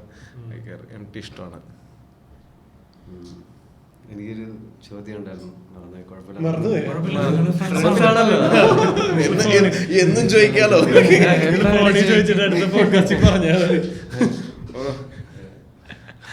അപ്പൊ ഞങ്ങളോട് എന്തെങ്കിലുമൊക്കെ ചോദിക്കാനുണ്ടോ? എന്തിന്? ഓപ്പൺ മൈക്കിനെ സ്റ്റാൻഡപ്പ് കണ്ടുള്ളൂ. പിന്നെ ഞാൻ പിന്നെ സ്റ്റാൻഡപ്പ് ശാപം വന്നു. പിന്നെ ഇങ്ങനെ ഇടയ്ക്ക് യൂട്യൂബിലൊക്കെ കണ്ടിട്ടുണ്ട്. അല്ലാതെ നേരിട്ടൊരു ഷോ അങ്ങനെ കണ്ടിട്ടില്ല അങ്ങനെ. പക്ഷെ ഈ പറയുന്ന പോലെ പ്രോസസ്സ് സിമിലർ ആണല്ലോ. നിങ്ങളാണെങ്കിലും വേറെ ക്യാരക്ടേഴ്സും കാര്യങ്ങളും ഒക്കെ മനസ്സിൽ നിന്ന് എടുത്തിട്ട് അല്ലെങ്കിൽ ചെറുപ്പത്തിൽ കണ്ടിട്ടുള്ള ഒരാള് ഒക്കെ എടുത്തിട്ടല്ലേ ചെയ്യുന്നത്. അപ്പൊ എളുപ്പം പറ്റും. നിങ്ങൾക്കും ഒരു സ്ക്രീൻ പ്ലേ ഒക്കെ എഴുതാൻ പറ്റും വിചാരിച്ചിരുന്നു. പക്ഷെ പറ്റണില്ല എന്ന് കുറെ പ്രാവശ്യം ഇരുന്നപ്പോ ഏകദേശം മനസ്സിലാവുന്നുണ്ട്. അതായത് നമ്മളൊരു 5 മിനിറ്റിന്റെ അല്ലെങ്കിൽ നമ്മളൊരു റൈറ്റ് ടീമിന്റെ അടുത്ത് പോയിട്ട് എത്തിപ്പെടുക എന്നുള്ളതാണ് സിനിമയുടെ സംബന്ധിച്ചിടത്തോളം ഏറ്റവും നല്ലൊരു കാര്യം. അതാണ് എൻ്റെ ഒരു അനുഭവത്തിൽ നിന്ന്. നമ്മള് സമയം എന്നുള്ളത് വളരെ വിലപ്പെട്ടിട്ടുള്ള ഒരു കാര്യമാണല്ലോ. അപ്പൊ സമയം നഷ്ടപ്പെടുമ്പോൾ നല്ലൊരു ക്രൂവിന്റെ കൂടെ, നല്ലൊരു ടീമിന്റെ കൂടെ നമ്മളെ ട്രസ്റ്റ് ചെയ്യുന്ന അല്ലെങ്കിൽ വിശ്വസിക്കാൻ പറ്റുന്ന ഒരു ടീമിന്റെ കൂടെ വരുമ്പോൾ എന്തായാലും സിനിമ സംഭവിക്കും. സിനിമകൾ സംഭവിക്കട്ടെ, എന്തെങ്കിലുമൊക്കെ സംഭവിക്കട്ടെ. ഇവിടെ ഇപ്പം ഞാൻ അജയന്റെ 2ാം മോഷണത്തില് അഡീഷണൽ സ്ക്രീൻ പ്ലേ എന്ന് പറയുമ്പോൾ അതെന്താണ് സംഭവം? അത് ആക്ച്വലി കുറെ വലിയൊരു സിനിമയാണ്. അപ്പൊ അത് ഈ പറഞ്ഞ പോലെ ഒരു മൾട്ടിപ്പിൾ ആൾക്കാരുടെ കോൺട്രിബ്യൂഷൻസ് അതിനകത്ത് ആ സിനിമ ഡിമാൻഡ് ചെയ്യുന്നുണ്ട്. അപ്പോൾ ജിതിൻ പണ്ട് തൊട്ടേയുള്ള സുഹൃത്താണ്, കുഞ്ഞിരാമായണത്തിലെ അസിസ്റ്റന്റ് ആയിരുന്നു. അപ്പോൾ ആ ഒരു സബ്ജക്റ്റിൽ എനിക്ക് തോന്നുന്നു 2019 തൊട്ടിട്ടാണ് ഞാൻ അതിനകത്ത് വർക്ക്. അതിന് മുന്നേ സുഹിത്തേട്ടൻ ആ ഒരു കഥ ഉണ്ടാക്കിയിട്ടുണ്ട്, അതിനൊരു പ്രോപ്പർ സിനിമ. അപ്പോൾ ഒരു പ്രോപ്പർ സിനിമ സ്ട്രക്ചറിലേക്ക് വരുമ്പോൾ ഉണ്ടാവുന്ന കാര്യങ്ങളുണ്ടല്ലോ, മറ്റേ സീൻ ട്രിം ചെയ്യാനുള്ള കാര്യങ്ങൾ, ഞാൻ അങ്ങനെയുള്ള ഒരു നമ്മളൊരു ഡിസ്കഷൻ പ്രോസസ്സായിരുന്നു. അങ്ങനെയാണ് ആ സിനിമേനെ ഒരു രൂപത്തിലേക്ക് കൊണ്ടുവരുന്നത്. അപ്പോൾ ഒരു ചെറിയ കോൺട്രിബ്യൂഷൻസ് ഒക്കെ കൊടുത്തു അങ്ങനെ. അപ്പൊ അതൊരു അനുഭവമായിരുന്നു. കാരണം അങ്ങനത്തെ ഒരു സിനിമയുടെ ഭാഗമാവാൻ പറ്റി. ഭയങ്കര രസമുള്ള മറ്റേ കുറേ സുഹൃത്തുക്കളെ കിട്ടി. സുഹിത്തേട്ടനൊക്കെ ഇപ്പോൾ ഞങ്ങൾ എല്ലാ കഥകളും അങ്ങോട്ടും ഇങ്ങോട്ടും ഡിസ്കസ് ചെയ്യുന്ന ആളുകളാണ്. അപ്പോൾ ആ ഒരു സിനിമ മറ്റേ നല്ലൊരു രീതിയിൽ ആളുകളിലേക്കും എത്തി. അപ്പോൾ അതിൻ്റെ ഒരു ഭാഗമാവാൻ പറ്റി. ഭയങ്കര സന്തോഷമാണ്. അഭിനയിക്കണം എന്നെന്തെങ്കിലും തോന്നിയിട്ടുണ്ടോ? നമ്മളിങ്ങനെ ഒരു ടൊവിനോടെ കട്ടുണ്ടല്ലോ, ശരിക്കും ഭയങ്കര കട്ടുണ്ട്. എനിക്ക് സൈഡിൽ അഭിനയിക്കാൻ തോന്നിയിട്ടില്ല. അഭിനയിക്കണം ഈ പറഞ്ഞ മറ്റേ മടിയാണ്. മടി അത് എനിക്ക് മറ്റേ എന്നെ സ്ക്രീനിൽ കാണാൻ ഭയങ്കര മടിയാണ്. ഇതിൽ 2 അഭിനയിച്ചു. പത്മിനിയിലും ഗുരുവായൂരമ്പല നടയിൽ അഭിനയിച്ചു. അത് പിടിച്ച് അപ്പം അത് ചെറിയ പത്മിനിയിൽ അങ്ങനെ അതുപോലെ പിടിച്ചു നിർത്തിയതാണ് എല്ലാവരും കൂടെ. ഗുരുവായൂരമ്പല നടയിൽ ക്ലൈമാക്സ് ഷൂട്ട് നടക്കുമ്പോൾ ഒരു 22 ഡേയ്സ് ഉണ്ട് ഷൂട്ട്. എല്ലാവർക്കും ഓടി നടക്കുക, മറ്റേ അസിസ്റ്റൻസ് ആണെങ്കിലും അത്രയും ക്രൗഡും ഒക്കെ അല്ലേ. എനിക്ക് പ്രത്യേകിച്ച് കാര്യമായിട്ട് പണിയൊന്നുമില്ലല്ലോ. ഇവരിങ്ങനെ അസൂയോടെ അല്ലെങ്കിൽ എല്ലാവരും ഇങ്ങനെ നോക്കും. അപ്പം അങ്ങനെ ADs ഒക്കെ കൂടെ ഒരു പണി തന്നതായിരുന്നു. ബിബിൻ ചേട്ടനും കൂടെ പണി തന്നായിരുന്നു. അപ്പം ആദ്യം വേറൊരു ക്യാരക്ടർ ഒന്ന് ജസ്റ്റ് ഇങ്ങനെ ബേസിൽ വരുമ്പോൾ ഒന്ന് ചോദിക്കുന്ന അവിടുത്തെ ഒരു സെക്യൂരിറ്റിക്കാരൻ, മറ്റേ ഷോളൊക്കെ പൊതിച്ച് നിൽക്കുന്ന ഒരു സെക്യൂരിറ്റിക്കാരൻ. അത് പിന്നെ കോസ്റ്റ്യൂമൊക്കെ ഇട്ട് വന്ന് നിന്നിട്ട് വിഞ്ചേട്ടൻ പറഞ്ഞു വേണ്ട അത് ചെയ്യുന്നില്ല, നമുക്ക് ഒഴിവാക്കാന്ന് പറഞ്ഞു. പിന്നെ അതില്ല പടത്തിൽ. പിന്നെയാണ് നെക്സ്റ്റ് ആണ് ഈ ഒരു കല്യാണ ചെക്കൻ എന്നുള്ള രീതിയിൽ വന്നത്. അപ്പോൾ അത് അന്ന് എടുക്കാൻ പറ്റിയില്ല. പിന്നെ 3-ാമത്തെ ദിവസമായപ്പോ അവിടെയുള്ള ആൾക്കാരൊക്കെ പറഞ്ഞു തുടങ്ങി ആ റൈറ്റർ ഉണ്ട് 10 വേഷം എന്താണ് ചെയ്യുന്നത്, ഓരോ ദിവസം ഓരോ അങ്ങനെയൊക്കെ പറഞ്ഞു തുടങ്ങി. എന്നാ പിന്നെ ഞാനിനി നാണക്കേടായി 2 ദിവസം കോസ്റ്റ്യൂം ഇട്ട് 3-ാമത്തെ ദിവസം കോസ്റ്റ്യൂം ഇട്ടിരിക്കണേ. അപ്പൊ എന്താ ശരി ഒന്നുമില്ല, ഡയലോഗൊന്നുമില്ല, ഇല്ലാന്ന് മാത്രമേ പറയുന്നുള്ളൂ, വിനുവാണെന്ന് ഇല്ലെന്ന് പറഞ്ഞു കഴിഞ്ഞു, അത്രേ ഉള്ളൂ. അങ്ങനെ അല്ലാതെ അങ്ങനെ അഭിനയിക്കണം എന്നുള്ള മോഹമൊന്നുമില്ല. ശരിക്കും പറഞ്ഞാൽ ഒരു ബ്രോ ഡയറക്ടറിനെ വിശ്വസിക്കുന്നത് ഭയങ്കര വലിയൊരു കാരണം എന്ന് വെച്ചാൽ ബ്രോ കൊണ്ട് നടന്ന ക്രിയേറ്റ് ചെയ്ത ഒരു സാധനം കംപ്ലീറ്റ്ലി ആ ഡയറക്ടറിന് ഹാൻഡ് ഓവർ ചെയ്യല്ലേ. പിന്നെ ആ ഡയറക്ടറിന്റെ കോൾ ആണല്ലോ. അപ്പം ഈ ഡയറക്ടേഴ്സുമായിട്ട് വർക്ക് ചെയ്യുമ്പം അങ്ങനെ ഒരു എന്താണ് ഒരു വൈബാണോ നോക്കുന്നത്? വൈബാണ് നോക്കുക. നമുക്ക് സംസാരിക്കുമ്പോഴൊക്കെ നമുക്ക് അറിയാൻ പറ്റുമല്ലോ. ഓക്കെ, ഇത് പിന്നെ അവർ ആ കഥയിൽ എത്രത്തോളം ഒരു ഇൻട്രസ്റ്റ് കാണിക്കുന്നുണ്ട്, അവർ തിരിച്ച് നമ്മൾ പറയുന്നതിൽ അവർ കോൺട്രിബ്യൂട്ട് ചെയ്യും. അതാണ് ഞാൻ നോക്കാറ്. അവർക്ക് ഇതിനകത്തൊരു ഇൻപുട്ട്. ഇപ്പോൾ ചിലതൊക്കെ കേട്ടിട്ട് കഥ കൊള്ളാം എന്നൊക്കെ പറയുമെങ്കിലും അതിനകത്ത് പിന്നീടൊരു മുന്നോട്ടൊരു പോക്കില്ല. അവർ വേറെയും കഥകൾ അന്വേഷിച്ച് നടക്കാതിരിക്കാം ചിലപ്പോൾ. അപ്പോൾ സംസാരിച്ച് ഒന്ന് കുറേ നേരം സംസാരിക്കുമ്പോൾ തന്നെ നമുക്ക് മനസ്സിലാവും, അറിയാൻ പറ്റിയത് അല്ലെങ്കിൽ ഇന്നൊരു സബ്ജക്റ്റ് ഇയാളുമായിട്ട് ഡിസ്കസ് ചെയ്യാം എന്നുള്ള. അങ്ങനെ ഒരു ഡ്രീം ഡയറക്ടർ ഇനി ആരെങ്കിലും ഉണ്ടോ ബാക്കി? അതായത് ഇവരുമായിട്ട് എനിക്ക് അങ്ങനെ കുറച്ച് പേരുണ്ട്, അറിയില്ല, അതിന് പറ്റിയ കഥകൾ ഉണ്ടാവട്ടെ. ഏതാ പുതിയ പ്രോജക്റ്റ്? ഇപ്പൊ ഒന്നും അങ്ങനെ പറയാൻ പറ്റുന്ന അനൗൺസ് ചെയ്തിട്ടുള്ള പ്രൊജക്ട്സ് ഒന്നും അല്ല. ഒരു 2-3 എഴുത്ത് നടക്കുന്നുണ്ട്. അപ്പോൾ നമ്മൾ ഈ പറഞ്ഞ പോലെ പിച്ച് ചെയ്യുന്നുണ്ട്. ആർട്ടിസ്റ്റിന്റെ അടുത്തും പ്രൊഡക്ഷൻ ഹൗസിന്റെ അടുത്തൊക്കെ പിച്ച് ചെയ്തിട്ടുണ്ട്, നടക്കുന്നുണ്ട്. അത് മറ്റേ രസമുള്ള കുറച്ച് മാറിയിട്ടുള്ള സബ്ജക്ട്സുകളാണ്. ഇതുവരെ ചെയ്തതെന്നൊക്കെ ഭയങ്കര വ്യത്യാസമുള്ള സബ്ജക്ട്സ് ആണ് ഉള്ളത്. ഈ ബ്രോ നേരത്തെ പറഞ്ഞില്ല റൈറ്റ് ടീമിലോട്ട് എത്തുക, ഇപ്പൊ സിനിമയിലോട്ട് എൻ്റർ ചെയ്യുക. ഇപ്പൊ കുറെ സ്ക്രിപ്റ്റ് ഉള്ള ആൾക്കാരെ നമുക്കറിയാം. അതായത് ഇത് നരേറ്റ് ചെയ്യുക, കറക്റ്റ് ആളിലോട്ട് എത്തുക, പിന്നെ ഇത് ഒരു ടൈമിൽ തീർക്കുക തുടങ്ങിയത്. അപ്പൊ അതിന്റെ റിലേറ്റഡ് എന്തെങ്കിലും ഒരു അഡ്വൈസ് ഉണ്ടോ? അതായത് സ്ക്രിപ്റ്റ് ഓൾറെഡി ഇപ്പം നമ്മുടെ അനീസിക്ക എന്ന് പറഞ്ഞ പുള്ളിക്ക് 2 സ്ക്രിപ്റ്റ് ഉണ്ട്. പുള്ളി നമ്മള് നടക്കുക തന്നെയാണ് അതിനകത്തുള്ളൊരു വഴി. നമ്മള് എല്ലാ വഴിയും എഴുതി വെച്ചിട്ടുള്ള പരിപാടികളൊന്നും ഇല്ല, ഇന്ന രീതിയിൽ പോകണമെന്നൊന്നുമില്ല. ഇല്ല. അപ്പൊ എന്റെ അടുത്ത് ഒരിക്കൽ FB-യിൽ മെസ്സേജ് വന്നു.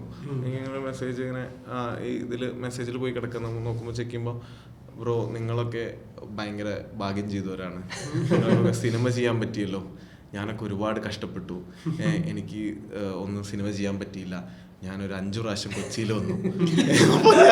ഞാനൊരു മാസത്തിൽ 5 പ്രാവശ്യം കൊച്ചിയിൽ വന്നിട്ടുണ്ട് കഥയുമായിട്ട്. അപ്പൊ ഈ 5 പ്രാവശ്യം കൊച്ചിയിൽ വന്നതിന് അപ്പൊ അത് കുറച്ച് കാണല്ല, അങ്ങനെ പറഞ്ഞിട്ട് ഒരു കാര്യമില്ല എന്നുള്ളതാണ്. അങ്ങനെ പറയണ ഒരു പ്രധാന ട്രിപ്പ് അതാ. ഞാൻ കുറെ കഷ്ടപ്പെട്ടു. ഇങ്ങനെ സെന്റി അടിക്കാതിരിക്കാം. നമുക്ക് സെന്റി മറ്റേ നമ്മൾ ഇങ്ങനെ കഷ്ടപ്പെട്ടു എന്ന് പറയുന്നതിൽ കാര്യമില്ല. അത് പറയേണ്ട കാര്യമില്ല. എല്ലാരും അത് ചെയ്യുന്ന കാര്യങ്ങളാണ്. അതിനെ ഒരു മഹത്വവൽക്കരിക്കുന്ന കാര്യമില്ല. ആളതിനെ മഹത്വവൽക്കരിക്കുകയും ചെയ്യണ നിങ്ങൾക്ക് കിട്ടിയെന്ന് പറയുന്നത് വളരെ ചെറിയ എന്തോ ഭാഗ്യത്തിന് കിട്ടി. ഇതിലുള്ളൊരു പ്രശ്നം ഞാൻ കേട്ടിട്ടുള്ള ആൾക്കാർ നോ പറയൂലല്ലോ. ഇപ്പൊ ബ്രോയിന്റെ ഒരു കഥ കേട്ടിട്ട് അവര് ബ്രോയിനെ മിക്കവാറും ഒരു വെയിറ്റിംഗിൽ ഇടുകയായിരിക്കും, നോ പറയൂലല്ലോ. അതായത് നമുക്ക് നോക്കാം എന്നുള്ളൊരു ലെവലല്ലേ പോകുന്നത്. പിന്നെ കുറെ പേര് പിന്നെ ഒരു തെറ്റായ ടീമിലും എന്ത് ചെയ്യാമല്ലോ. അതായത് അവർക്ക് ജസ്റ്റ് ഇങ്ങനെ ഒരു കമേഴ്ഷ്യൽ സാധനം ഇറക്കണം ഒരു ടൈമില്, അങ്ങനെയൊന്നും പ്രൊജക്ട് ഇപ്പൊ ഇന്ന സമയത്ത് ഇന്ന പ്രൊജക്ട് ഇറക്കാം അങ്ങനെയൊന്നും എനിക്ക് സംഭവിച്ചിട്ടില്ല. അതുകൊണ്ട് എനിക്ക് അതിനെ പറ്റി പറയാൻ അറിയില്ല.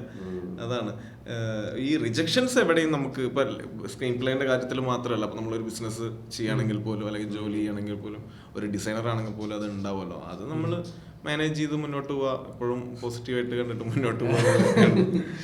മാറാൻ റെഡി ആയിട്ട് പിന്നെ നമുക്ക് ഇപ്പോഴും തിരിഞ്ഞു നോക്കുമ്പോൾ 10 കൊല്ലത്തെ മുന്നത്തെ ഞാൻ എന്തൊരു മണ്ടനായിരുന്നു, എന്തൊരു പൊട്ടനായിരുന്നു എന്ന് ഏത് 10 കൊല്ലം കഴിഞ്ഞാലും 5 കൊല്ലം കഴിഞ്ഞാലും നമുക്ക് തോന്നും.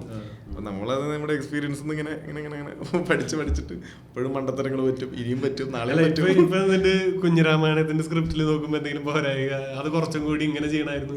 ഞാൻ റീവിസിറ്റ് ചെയ്യാറില്ല പൊതുവെ. ഇത് ഈ പറയുന്ന കുഞ്ഞിരാമായണം ഞാൻ തിയേറ്ററിൽ നിന്ന് കണ്ടതാ, പിന്നെ കണ്ടിട്ടില്ല. അപ്പൊ അങ്ങനെ റീവിസിറ്റ് ചെയ്തിട്ടില്ല. എനിക്ക് തോന്നി പുള്ളി ചില സീനൊക്കെ മറക്കണം. അപ്പൊ ഞാൻ എന്തെങ്കിലും പറയുമ്പോ നമ്മളെ തെറ്റിച്ച മോശമല്ലേ എന്നൊക്കെ വിചാരിക്കുമ്പോ അവിടെ അല്ല തോന്നുന്നു കേട്ടോ. അതാണ്. അപ്പൊ അതുകൊണ്ട് എനിക്ക് നമുക്ക് അത് നന്നാക്കാൻ. എക്സ്പീരിയൻസ് ആദ്യത്തെ സിനിമ സ്ക്രീനിൽ കാണുമ്പോൾ? ഞങ്ങൾ ആദ്യത്തെ സിനിമ സ്ക്രീനിൽ കണ്ടത് ഭയങ്കര ദുരന്ത അനുഭവമായിരുന്നു. എവിടെ? എറണാകുളത്തായിരുന്നു.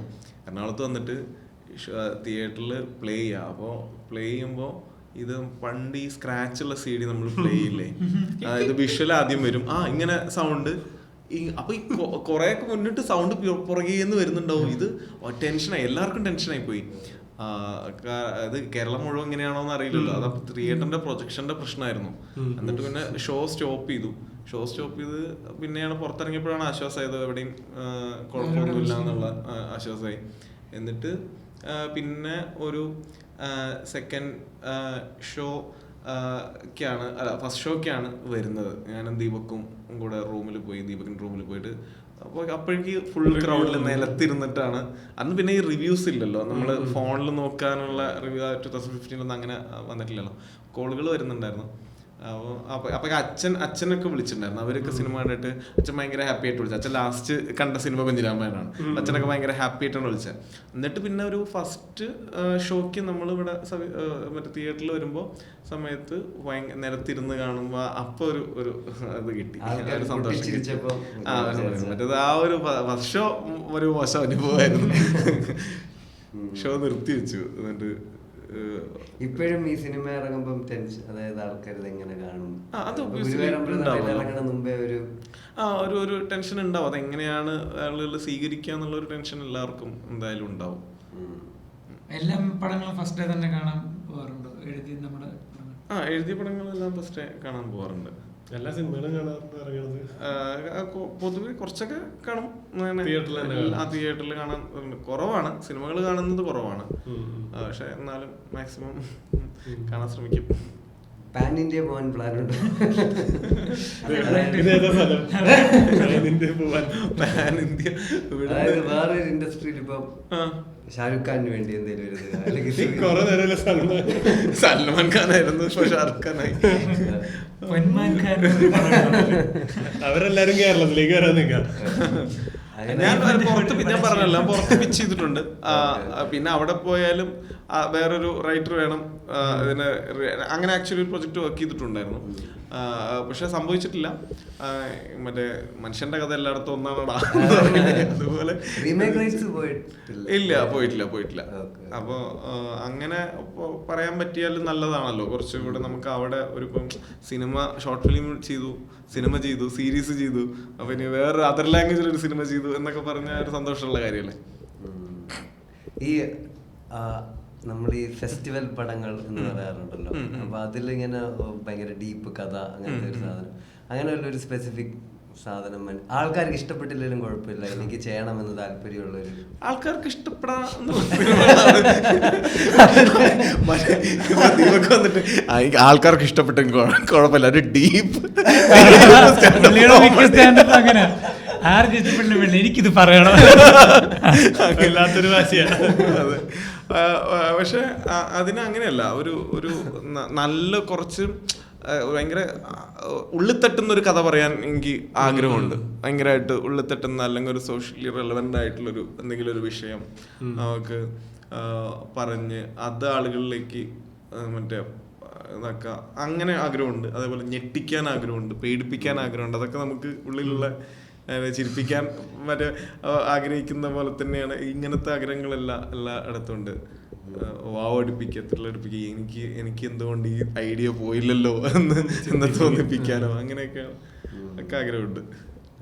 ഈ ചിരിപ്പിക്കുന്നതിൽ ഏറ്റവും കൂടുതൽ റീവാച്ച് ചെയ്യുന്ന സിനിമകൾ ഏതൊക്കെയാണ്? പണ്ടത്തെ കല്യാണം എനിക്ക് റാഫി മെക്കാട്ടിൻ പടങ്ങള്, പിന്നെ പ്രിയദർശൻ പടങ്ങൾ എല്ലാം മറ്റേ നമ്മളെ ഈ 90s കിഡ്സിന്റെ എല്ലാം ഫേവറേറ്റ് സത്യനന്ദിക്കാട് സിനിമകൾ അങ്ങനെ എല്ലാം നമ്മള് റീവാച്ചുള്ള ചുമ്മാ ഇരുന്ന് സീൻസ് ഒക്കെ ഇട്ട് കാണാറുണ്ട്. അപ്പോൾ എനിക്ക് തോന്നുന്നു ഇപ്പോൾ ബ്രോയിൻ്റെ ഏറ്റവും ഇപ്പോഴത്തെ പാഷൻ ബുക്ക് ഒരു ലേറ്റസ്റ്റ് ഇപ്പോഴത്തെ ഒരു സന്തോഷം അതാണ്. ഒരു പുസ്തകം ഇറങ്ങി പബ്ലിഷ് ചെയ്തു. അതെ, ബുക്ക് ബുക്കിന്റെ ഒരു കോപ്പി ഉണ്ട് വേണ്ടിട്ട് നമ്മള് 3 പേരും കീറി ഞാനാണ്. പക്ഷെ ഞാൻ എന്നെ കോറൈറ്റർ ആയിട്ട് സ്വീകരിച്ചോണ്ടിരിക്കുക. ബുക്ക് തന്നോണ്ട് ചടങ്ങെന്നൊക്കെ പറഞ്ഞ് അനൗൺസ് ചെയ്തത് നശിപ്പിച്ചു. DC ബുക്സ് ആമസോണിലുണ്ട്, ഡിസിയുടെ സ്റ്റോറുകളിലും. ആമസോണിൽ ഇപ്പൊ സ്റ്റോക്ക് ഇല്ലെന്നാണ് പറയണത്, പക്ഷെ വരും വൈകാതെ തന്നെ.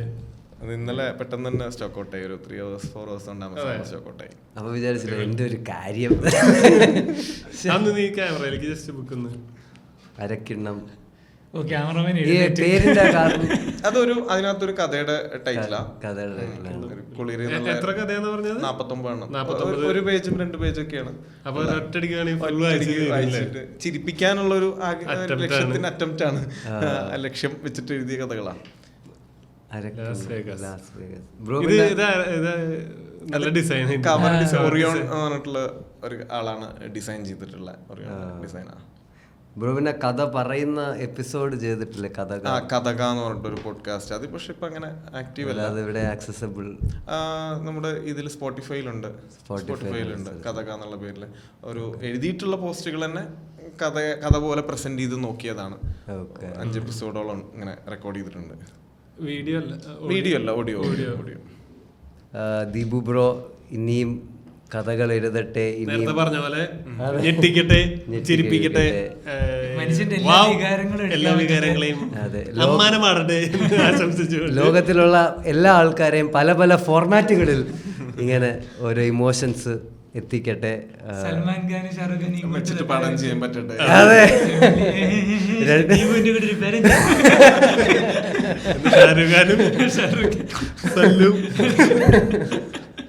അങ്ങനെയൊക്കെ സംഭവിക്കട്ടെ. ഞങ്ങളുടെ കൂടെ എന്തായാലും വായിച്ചിട്ട് പറയൂ. തീർച്ചയായിട്ടും ആദ്യം ഞാൻ വായിക്കുന്നു. ഓക്കെ, എനിക്ക് മലയാളം വായിക്കാൻ അറിയും. എനിക്ക് മലയാളം വായിക്കാൻ അമേരിക്കയിലായിരുന്നല്ലോ. അതെ അതെ, പുള്ളി ഇതിന്റെ കഥ പോക്കറ്റ് എഫ്എമ്മിൽ കാണുന്നുണ്ടോ? കഥാമോഷണത്തിനെ പറ്റി പറഞ്ഞല്ലോ. അപ്പൊ താങ്ക്സ്.